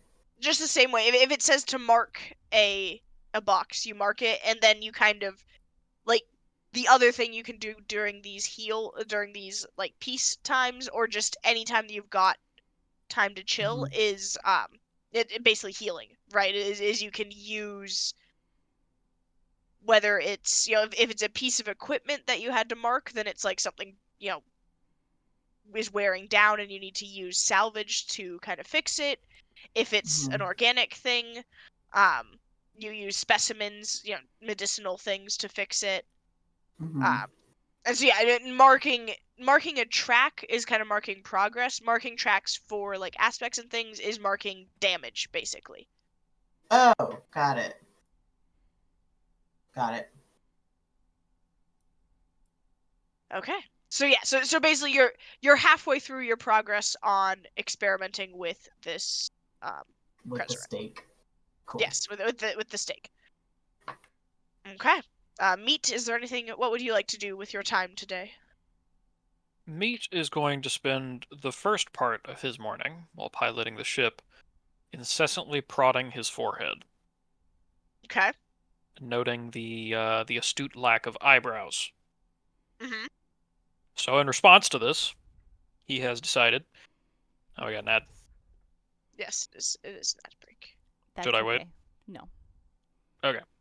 In response to this, he has decided that he will whittle out the skull of one of his recent kills, in this case a ram skull, and use it as a mask. Okay. So he's going to spend the day shaving out the inside of the skull to fit his face, so he can cover his lack of eyebrows. Meat is self-conscious. Got it. He's self-conscious about his lack of giant bushy eyebrows. He liked the bushy ones. Now he doesn't have them. Fascinating. Okay. What a guy. We love meat. Yeah, I mean, I'm not even gonna make you roll for that. It's not that hard to turn a skull into a mask. I suppose I haven't actually done it, but I'm assuming that you're pretty used to it as meat. So yes, you are able to make a rather terrifying skull for yourself. This is much more imposing than a man with no eyebrows. I suppose it is. The bar was on the ground. Okay. So with that, you guys have made a good portion of your trip. As night falls, generally, as wild sailors, you drop anchor. It gets pretty dark, and nobody wants to run into the things that go bump in the night. So, you all, unless you particularly are trying to like go farther and extra, generally you stop for the night. We do have a mega spotlight, though. So yes, if you wish to continue on, you're more than welcome to. We do gotta sleep at some point, though. Yes, yeah, you have to sleep, and it is more dangerous at night. So I say we tuck the ship under some leaves and take a nap. I suppose a little nap couldn't hurt anybody. A little nap. A little nap. Probably somebody should stay up for watch. You don't have to do the on watch happens like during the journey part. We've also got squirrels. I was gonna say I elect one of the squirrels. They'll take care of it. They've got it handled. Do they give you a little squirrel salute? Mm-hmm. Yeah, there's no watch roll for while you've dropped anchor. It's kind of assumed that you've gotten to a safe enough spot, unless you're in like an actively dangerous area. Is more just of a role play, whatever you guys want to do, and or pop to the next day. The squirrel is the captain now. So fucking true, Blue. So fucking true. The squirrels are always actually the captain. The people just don't know it yet. Bye-bye, Captain Mommy. Thank God. Someone took my throne. Is the squirrel mommy now? We're gonna stop that conversation right there. Please, God, somebody clip that. I am here in stream, so I cannot clip it. But that's true. Blue's got it. Blue is on top of shit today. I've missed having Blue. Do it, Blue. Mod love for Blue.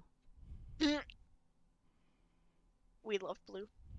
Okay, so yes, is there Yeah, anything y'all want to do this evening?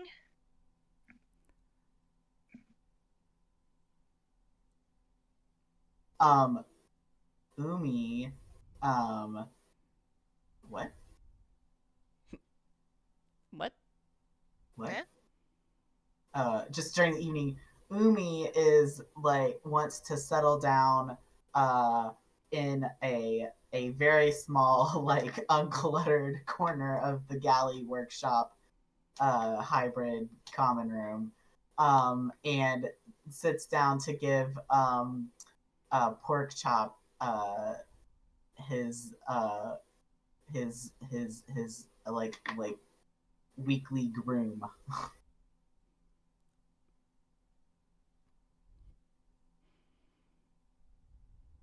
Meat and Zaraka, any pre-bed rituals that y'all tend to do? I will be playing with Snots. Perfect. I like to imagine Snots spends much of their time chasing the squirrels. She's a very good girl. She would never. She would never. She would never. Yeah. Umi just has has learned. like these little like a little brush and a little like tiny squirrel, like a little pocket knife that they're using to like trim Pork Chop's nails, brushing, I'm cracking up making sure that their ear tufts are extra like smoothed out, and that his tail is extra floofed. Okay. I like And it's the differences in companions here. Like, that's going on with the squirrel and Umi, and then like Zaraka and Snots are over here doing target practice for playtime. The vibes are not the same. Perfection. Meat? What does Meat do before is bed? Inspecting the weaponry to make sure everything is in good condition. Okay. So yeah, just kind of doing ship check over of the defenses, making sure everything's all good. Meat's equivalent to putting the house to bed. Okay. So yes, you all complete your kind of bedtime rituals, sleep under the stars, and wake up the next morning with the sunrise to start the next leg of your journey. So same thing. Need to pick the pace of the ship, whoever is at the helm, and someone needs to roll a watch roll. Same spots, or we want to shift around? How many? I'll volunteer for watch this time. Okay. It's just rolling 1d6. It doesn't really matter who does it. Is that me? Yes, if you're watching. Okay. Meat, are we just continuing on like normal pace, or are we going fast? Do normal pace again, unless somebody has an objection. Okay. You got a 4. I rolled a 4. Also, Blue, I don't think there needs to be an answer to that question. I think that question is in and of itself an answer. Best and cheap viewers on ass. Oh, Jesus. No. Dick. Ass, not dick. The moderators were fucking on top of that one, you guys. That was hilarious. What? Yeah, exactly. Okay. So as you guys are going today, you hear Zaraka. You hear off to the side. You hear the sounds of chainsaws, of another. What you think at first is one more wild sea ship, and then you kind of look. You can see off in the distance 4 small outrider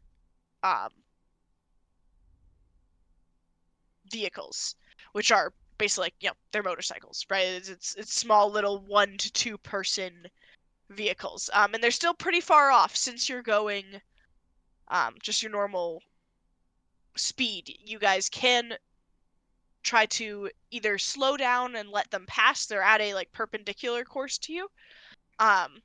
You can speed up, try to go, or you can speed up and try to get out of their path before they reach you. Okay. So we Guys. can slow down and let them pass us without noticing us, hopefully? Yes, yeah, if you would like to just kind of avoid, just slow down and hope that they, yes, either hope that they don't notice, or if you want to try to do anything to make them not notice, but... I say we try to hide, because ain't nothing good happening on a bunch of outriders with no cargo space. They're not about to make friends. I mean, I don't think they'd want to steal anything either if they don't have anywhere to put it. It's not the stealing. Okay. Umi, what do you think?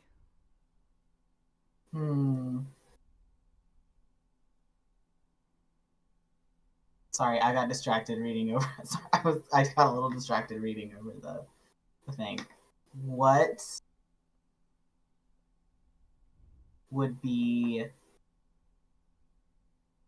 Umi? I think Umi's curious, but cautious.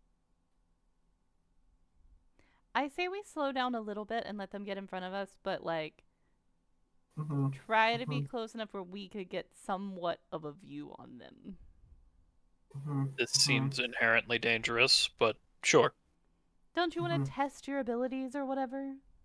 Yes, but I also don't want to just, get harassed by outriggers. They might be nice. Maybe they have fun stuff to trade. Highly doubt that a bunch of outriggers are going to bring interesting things to trade. Don't know unless you look. That's true, but I would rather look with a cannon. That's so violent. Yes. Slow So us you up all just a are bit. going forward just a bit, not trying to hide, just kind of, but slowing down to not get in their way either. Yeah. I think we try to hide, but not turn the other way. That would be stopping. Well, Meat, you are at the helm, so if you want to, you can go ahead and roll with the ship's stealth stat, which is 1. So you can roll 1d6 if you would like to try to hide. 6, actually. Oh! Okay. So yeah, you guys are able to, you kind of tuck yourself in a bit of a, almost like a cave where some taller branches of the tree have come up. And you're pretty certain that you've made yourself that they're not gonna, they'd be very unlikely to notice you. Right. Zaraka, do you want to do anything to try to flag them down, or? No, I just want to see what they're doing. Okay. So you are you're just peering over. You've gotten close enough that you can see as they're coming closer and closer. As you're looking out, you notice that they seem to be like throwing things at each other. One of them kind of swerves over and like bumps another, and they kind of collide and go off, and then come back into the main course, the main like same trajectory as the rest. But don't seem to be actively trying to kill each other from what you can see. And they're kind of jumping over the just different, when you're on an outrider, it's much more choppy out here on the wild sea. So they're kind of jumping up and over. As they go across in front of you, they do not see you. And you're kind of hearing these like shouts and things going on. It seems that they're racing. Nice. Good for them. So At least yes, got out of their way. They don't notice you, and they just continue on having a. You can't quite tell if it's completely friendly. They don't seem to be like actively shooting at each other, trying to kill each other, but they're also not being careful about whether their actions do harm. But they just keep going. And pretty soon are headed off into the horizon the other direction, and you guys are able to continue on. Okay. Okay. So at this point, you have gotten pretty far south of Spiral Launch. You're kind of you didn't do much digging to see exactly where you wanted to go, but South.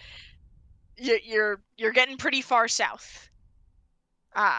So I am going to actually have you guys kind of do a watch roll, not just in 1d6, but in a someone kind of looking out and seeing what you can see as night falls. Whatever Okay. dice pool one person wants to make for that.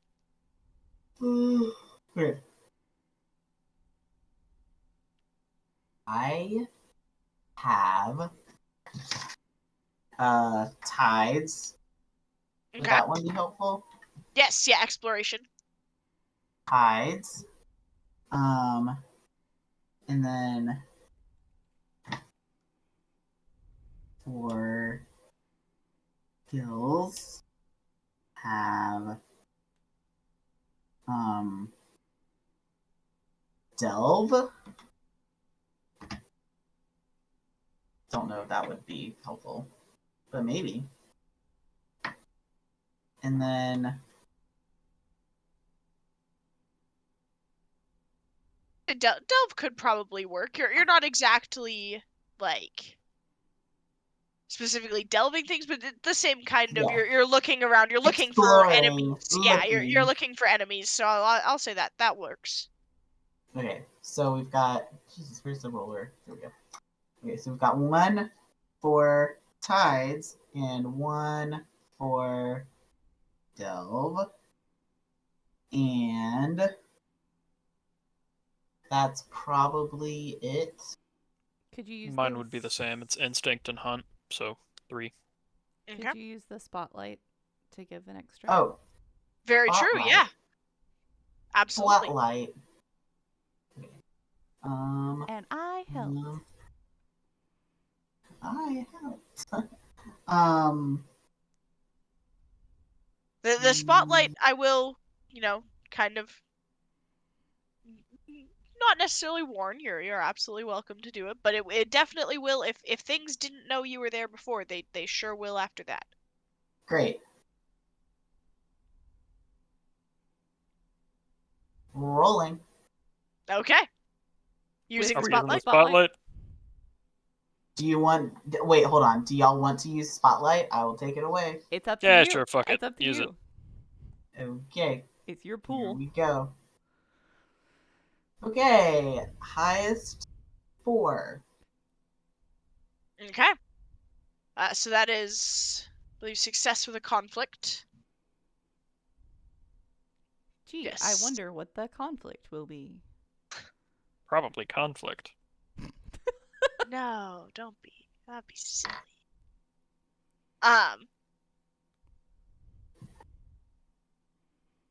So yes, so you guys, you are able to. Umi, you are kind of standing at the spotlight, as you're swinging the spotlight around.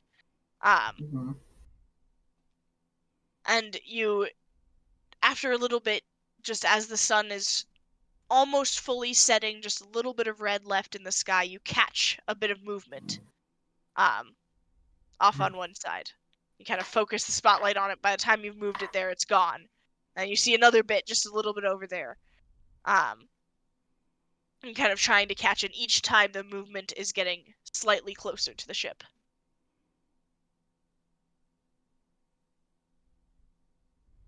There is something out there headed this way. How big is it? A large something? Is it spooky? Should we leave? Should we try to be friends? Should we kill it? It's hard to pin down. The movement is small and quick. So as you kind of say that, the thing kind of it you catch another thing. It's right next to the ship. Mhm. As this very large, almost like bee-looking thing rises up. You kind of you've seen you're generally aware of the bugs out on the wild sea. Mhm. You've seen something like this before. They're usually about like the size of a cat. This one is the size of like a wolf. It is 2 or 3 times the size of what you would expect, and it's just this massive hornet with like both the stinger bit that a normal hornet would have and these huge like pincer like teeth, or not teeth, mandibles coming out from its mouth. Not Well, quite a leviathan, but that's- That certainly unusually is large. a large bee.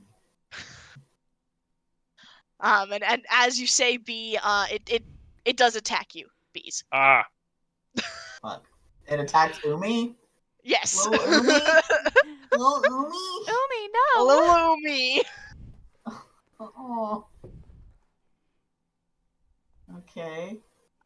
So what you do here is you're now rolling for defense. Okay.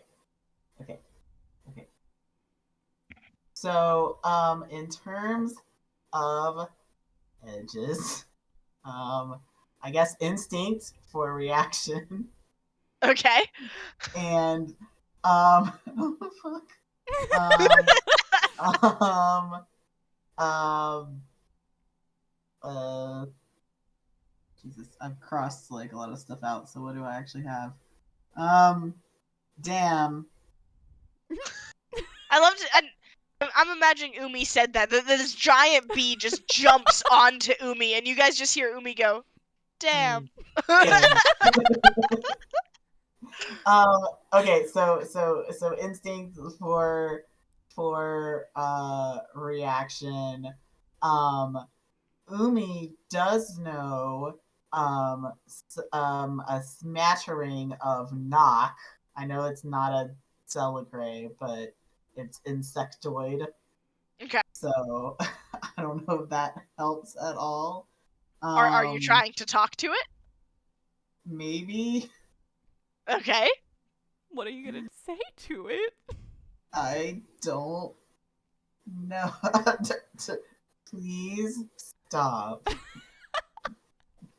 I am not for eating. So are we gonna call that 1 or 2 dice? So do you have any skill that you're trying to use? My skills are, as I've spent my points, cook, delve, and harvest. Okay. Well, so yeah, that'd be two at max that you're trying to talk to this thing. Okay. Go for it. A 5. Okay.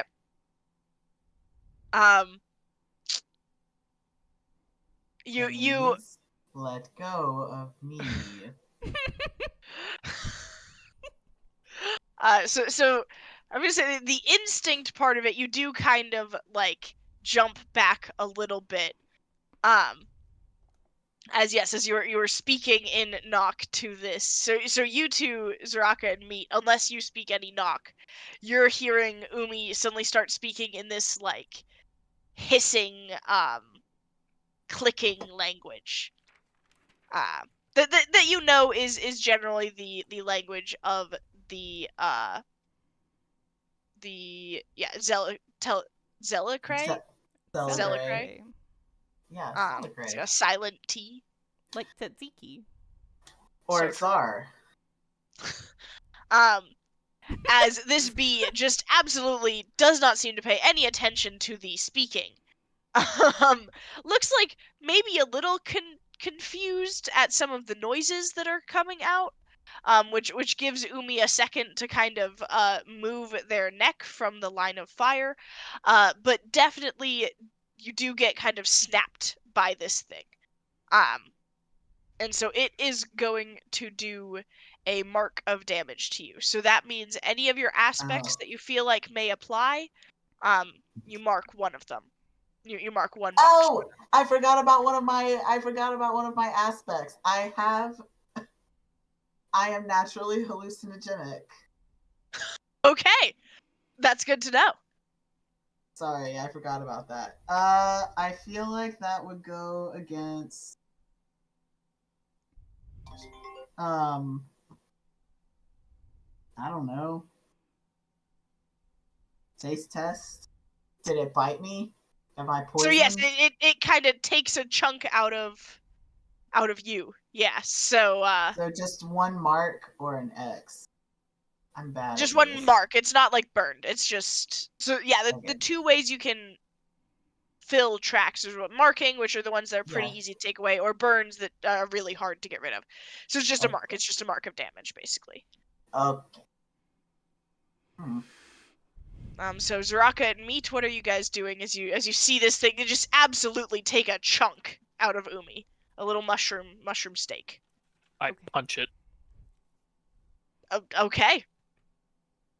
Give me an attack roll. To be fair, that's not quite as insane as it sounds. I do have crushing blows, which means that my fist and feet are the only weapons I need, and they deal CQ blunt damage. Based, okay.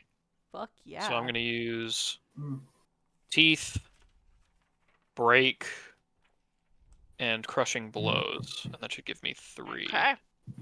Yeah. Have you just got 1 in break? Yeah, just the 1. Okay, so yep, 3. Oh, wow, that was garbage. 3 with a twist. Okay. So that is a disaster.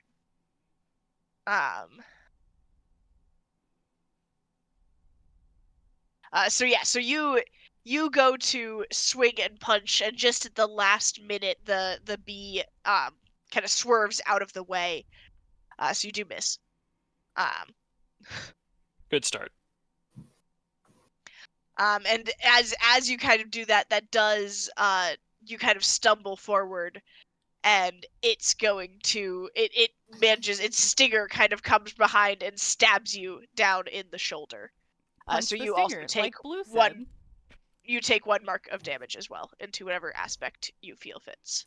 Fortunately, I have Masterwork Leathers, so I'm resistant to all damage from insects, so I reduce that to 0, I believe. Oh, dang. Okay, so yeah, it stabs down into... Are you wearing, like, a coat or some sort of armor with that? Yeah, it's a piece of equipment. I guess it would be a set of furs from my tribe. Okay. So this isn't... Though it is like an insectoid, it is not an insect. It is at this point a beast. Okay. It's the size of a wolf. So you will still take them. You can definitely, you can mark 1 on that to take that damage. Take it somewhere then. I also didn't know if you noticed, but Blue for the twist did suggest punch the stinger. Oh, that's a good one. That could be how I took the damage. By punching the stinger. Yes, I do quite like just that. Yes. Slam into the stinger instead. I love that. Good job, Blue. Good call. But yeah, so that, like, immune from damage to insects, that, at least the way I'm reading it, is like small insects.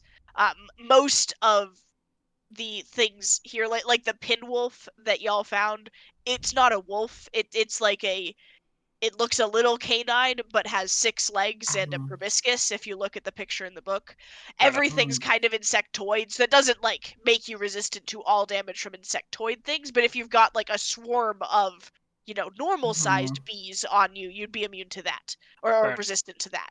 Is that something we should be afraid of? Yeah, probably. Noted. So yes, you do kind of get the one mark on whatever you want to take it on, as you just slam your fist directly into the stinger. I very much stabbed the shit out of my knuckles. Ouch. Zaraka, what are you doing? Okay, so I would like, first of all, Snots, the slime Okay. cat, is going to shoot acid at this thing. Okay. Uh, she does long range acid damage. So I don't Perfect. know. So yes, you don't have to get close to it to do it. Right. Does that add one to my roll, or does Snots go separately from me? That adds one to your roll that like you're doing acid damage to it as well. Okay. So, and I'm assuming that that's a mark on Snots if I use it, or is that just?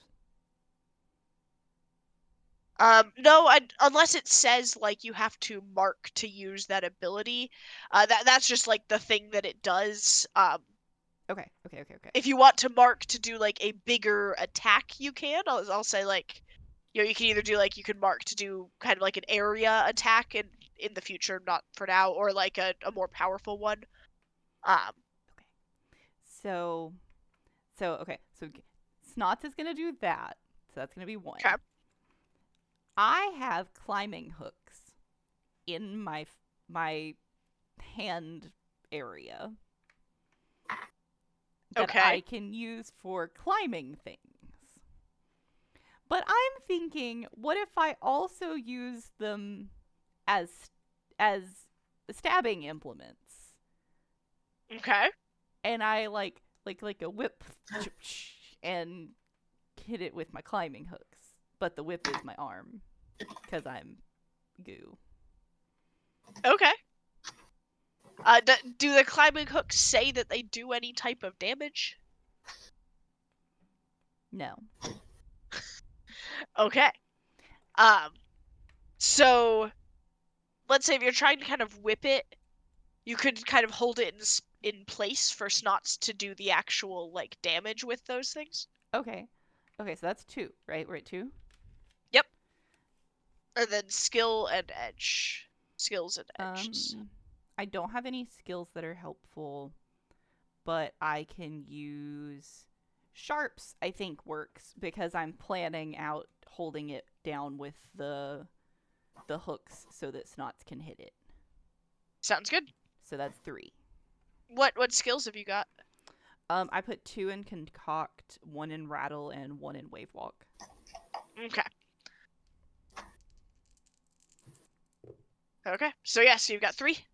Yep, and that is 5 with a twist. Okay. So I need another twist from chat. We need a twist. Chat, what's happening to us? A twist. Yes, with a 5, you do get. So yes, you are able to grab on to the massive bee and kind of wrench it around away from where it just stung meat. As Snots spits a string of acid directly into its bee face. Not the bee face. But with that, as you kind of do that and it is reeling from the acid, you are attached to it by your arms as it starts to go up. And you are now hanging from this bee, probably 15 feet above the ship. Hmm. Oh shit. Oh shit. As it kind of flails around with shit. the acid in its face. Ooh, yes, I do like that, Cam. The twist. So as the bee is flinging around with this acid in its face, it did take a chunk out of Umi. My So hallucination it suddenly starts also kind of like spinning and jerking around very wildly and erratically as the hallucinogenic properties of Umi's body begin to make it into its head. Oh shit. And this bee is just having the worst trip of its life while Zaraka is hanging from it as it just jerks all around, now about 15 feet above the ship. Help me. Mm-hmm. Help me so much. What are y'all doing? Oh, you do get the sling squirrels. So we'll say at this point, the sling squirrels do also come in and are slinging bits of whatever they can find at the bee. Whatever they can find. I don't know how I feel about that description. As long as they're not slinging nuts, I guess it's fine. No, the nuts are food. They wouldn't sling them. Okay, I know I just had focus, but as I am currently dangling, Yeah, you're good.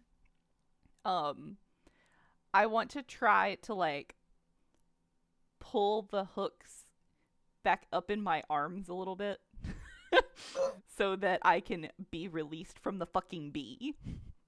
Okay. I don't know what the best way to go about that would be. Probably iron.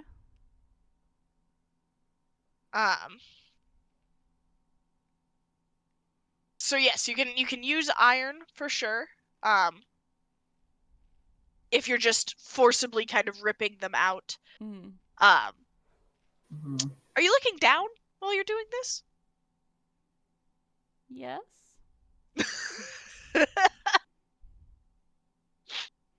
Okay. So the other thing that you're having to worry about with this is where you're gonna land. Your ship is rather small. What are the tree what's the tree cover look like around our ship? Like a sea of tree. Yes. Okay, so we'll use one in iron and one in wave walk. Okay. To figure out where the fuck I'm going. Okay. Okay. And then you can use your climbing hooks as well as advantage if you want to get 3 in there since you are using those. Well, I was gonna ask you, could I use the light from the spotlight as kind of a place to aim? Sure, yeah. So that gives me 4? Yeah. Okay. Can I help by like aiming the spotlight since that's where Umi was? Yes, yeah. You can kind of be trying to like keep the spotlight on Zaraka and the bee in the sky. Okay. So I'm at 4? Or would that be 5? That would be I forget how helping works. But I believe that would be, we'll do it this way. This might be wrong with the rules. But it would do it 5, but also like Umi, if it goes wrong, you will be kind of caught up in that. In wrongness. Whatever the fuck happens to me. I'm pretty sure that's Yes. exactly how it works, actually. Yeah, no, it is. That's what it says. Cool. 2 crew members working on the same task choose which provides the edges, advantages, or skill ranks. Both are affected by any negative results. Okay, perfect. Good news. It's a 5 with a twist.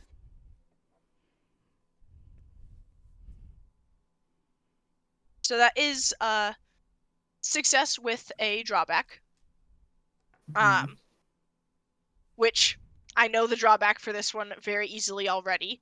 Zaraka, you are able to drop onto the spotlight where Umi is pointing it. So onto Umi. So you two just tumble to a pile on the deck. As Zaraka just lands right on your fucking head, Umi. like just drops directly onto you. As you both just kind of crumble to the deck and are laying in a heap at the front of the ship. Can I also say that I low-key headcanon that you said that in character too? Great.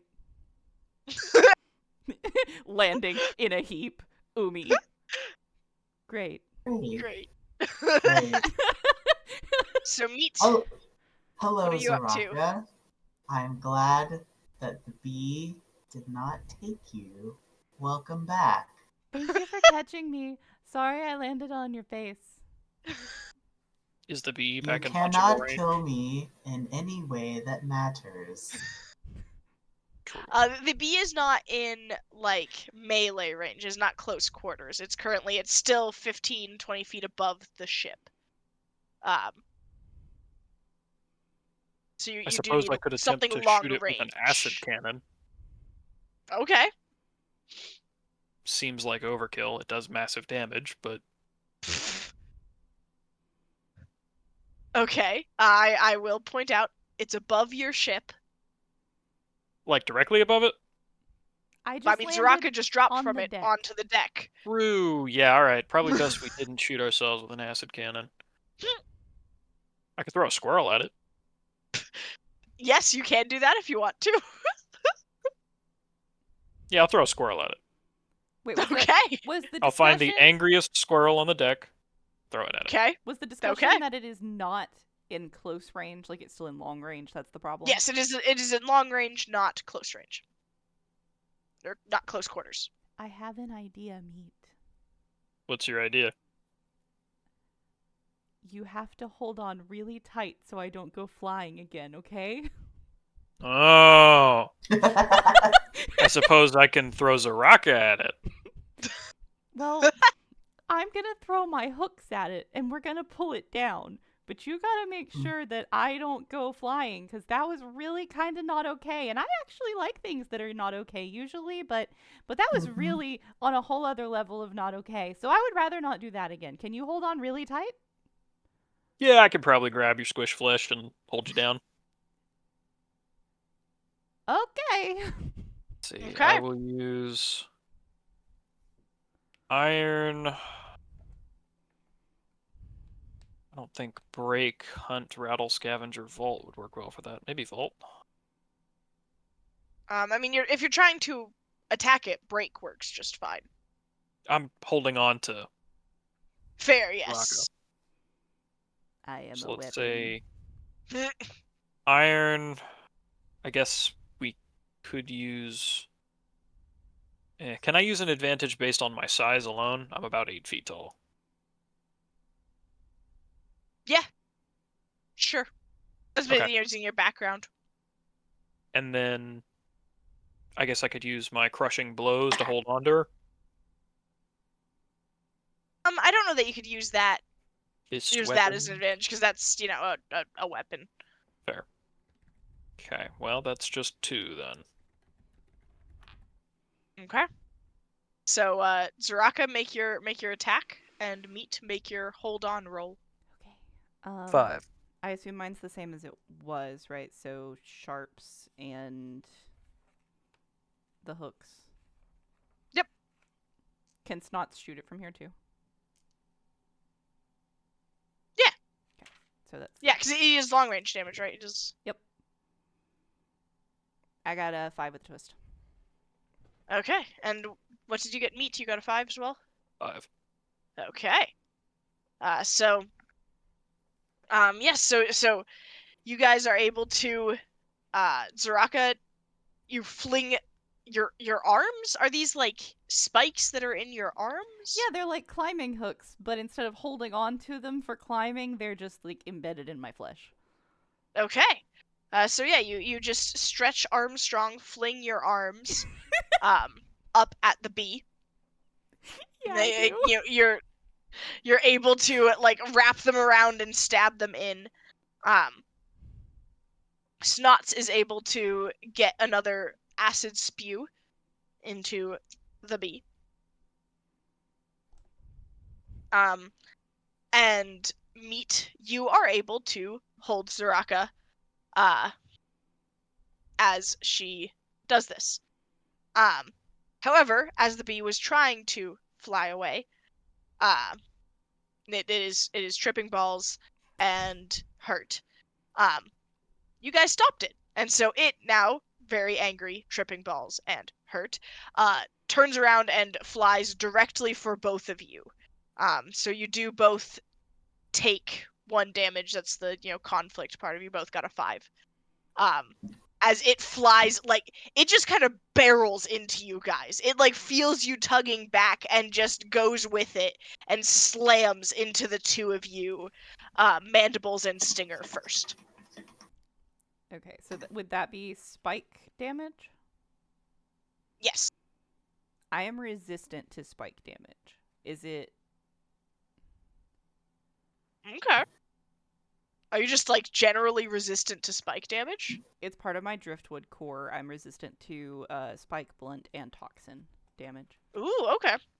So yeah, it slams into you, and you just kind of bounce back because you're slime. I'm goopy. I like to imagine you just kind of like flatten a little bit and then just like shove it back, and it just kind of goes right in. Comes right back. The ew in the corner. Ew.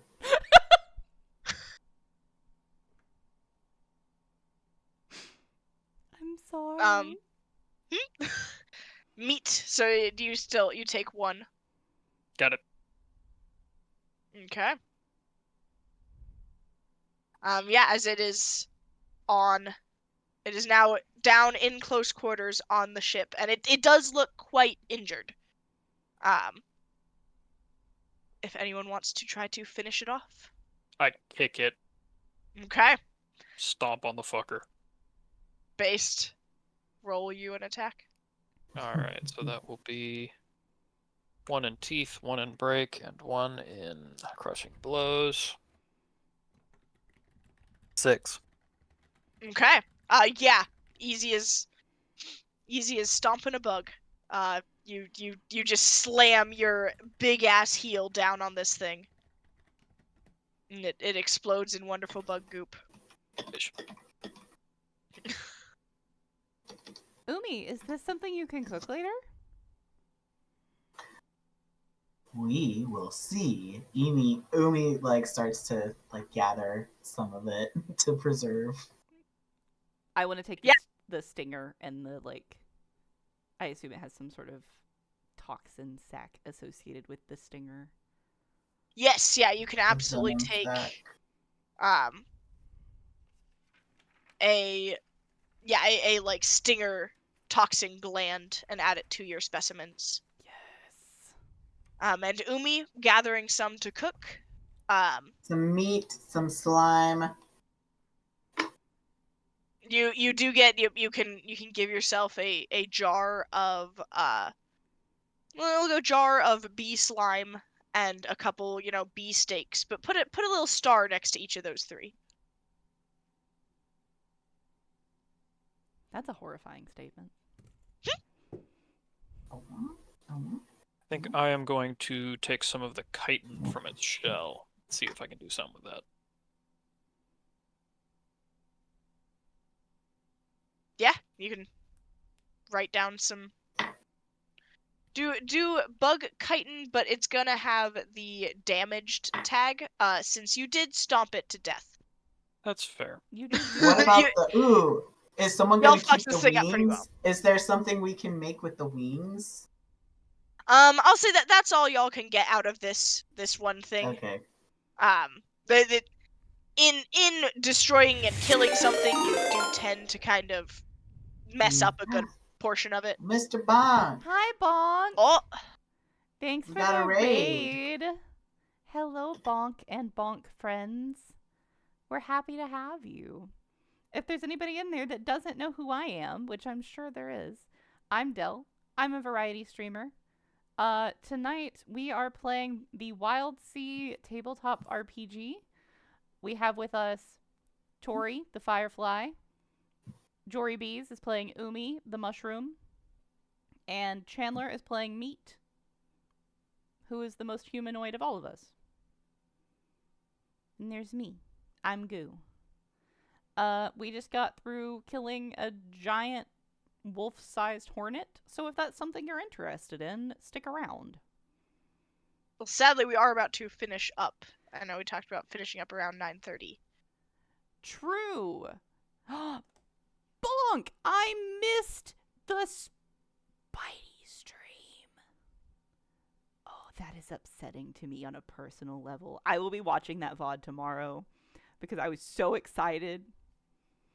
That's okay. That's okay. I'm fine. It's fine. So yeah, Raiders. it is almost 9:30, which is when we're going to quit. So we're going to wrap up here. But Wild Sea is going to be every Monday at 6:30 Eastern. And it's going to get crazier. Monday. It's Monday at 6:30 Eastern. Do I know what day, time, week? No. Not this coming Monday though. Not this coming Monday though. Not next Monday. The Firefly is out of town. The Firefly is out of town. But you can catch me here on Thursday night with Sucker for Love. We're going to date Cthulhu. Yeah. What do you want? I was just going to say, I have someone we could raid. Okay. Let's let Tori, is there anything we need to do? Yes, I'm just letting you know. Up? I mean, not particularly to wrap up. You guys have gathered your things, other than scrub the goo off the deck. We'll make generally, the squirrels do that. I was about to say, let the squirrels eat it. So true, yeah. The squirrels are already kind of swarming. You're definitely vaguely worried by the fact that it seems that they've turned into carnivorous squirrels. But I'm sure it's fine. And yes, so you guys are able to finish up. Likely you'll let either the squirrels will be on watch or one of you guys will be on the watch, but you are able to sleep the rest of the night without any other surprise attacks. But you are definitely getting the feeling that you're in the correct location for the giant creatures that you're looking for. Excellent. Awesome. So now we'll go ahead and do my outro stuff, I guess, since it's time. Bees has found us someone to raid. I will get that set up. Or Bees can get that set up while I'm talking. Or Tori can... I don't fucking care. Y'all do whatever. I got it. But you do have to say hello to Nico. Hello, the Nico. One of my creatures you didn't get to see earlier. Hi, Nico. You're a baby. A criminal element, but a baby. So yeah. This is our new Mondays. Not next Monday, but 2 weeks from now, we'll be right back here in these seats with these 3 wonderful people continuing our adventures on the Wild Sea, 6:30 Eastern. This week, I will be here on Thursday at our usual time, which is 8 o'clock, with Sucker for Love. We're going to smooch Cthulhu, guys. We're actually on chapter 2, and I don't know who we're smooching, but we're going to be smooching an eldritch horror of some variety on Thursday. Smooching so many. Haster. Haster, is that who's on Thursday? Yeah, Haster is the second. Okay, we're going to be smooching Haster on Thursday. Mm-hmm. Sunday, we're going to be here at 8 Eastern playing 7 Days to Die with Nick Nack Nacky. And also, there's something coming next week that's going to be a long stream. So buckle in, kids, because it's going to get crazy. Not as crazy as this, though. Never as crazy as this. I'm also going to be... The VOD for this is going to be up on Twitch for however many days Twitch lets it be. But I'm also going to be uploading this to YouTube tomorrow. And we're seeing about potentially getting it uploaded in podcast form to Spotify for those of you that prefer to listen to your content. If you like this, let me know. Join our Discord. Come vote on what we're doing. We're going to have some additional stuff, some different layouts for next time. I'm so sorry, Bonk. The blurps are not working. I owe you like 4 blurps tonight. Bees is going to help me fix them after this. I'm the worst. Maybe. But yeah, so that's me. And it's going to be great. And what that blurb would be is, you, my little bitch boy, are tripping balls. It's precious little bitch boy. How dare I not know it exactly? Do you want me to With read how many times you've seen it? Yeah, do it again. 'Cause you, my precious little bitch boy, are tripping balls. There, that's your blurb. Is that... I hope that's Amazing. sufficient for you. Okay. You owe me like 3 Halston blurps, by the way. My voice is not buttery enough for that. I'm sorry. Do you want me to tell It's all about who we're rating. Yeah, who are we rating? And tell us when We're we're rating it. leaving. Okay, I will. I haven't hit it yet. Are you done with all your things? Are we I all think done with all so. the things? I'll see you Okay. all on Thursday. Join our Discord. Drop a follow. Okay. Sorry, Raiders. We are rating Hit Points Not Required, which is a channel dedicated to all things TTRPG. They sometimes have actual play, and as they're doing tonight, they also have like just chatting where they're talking about TTRPGs.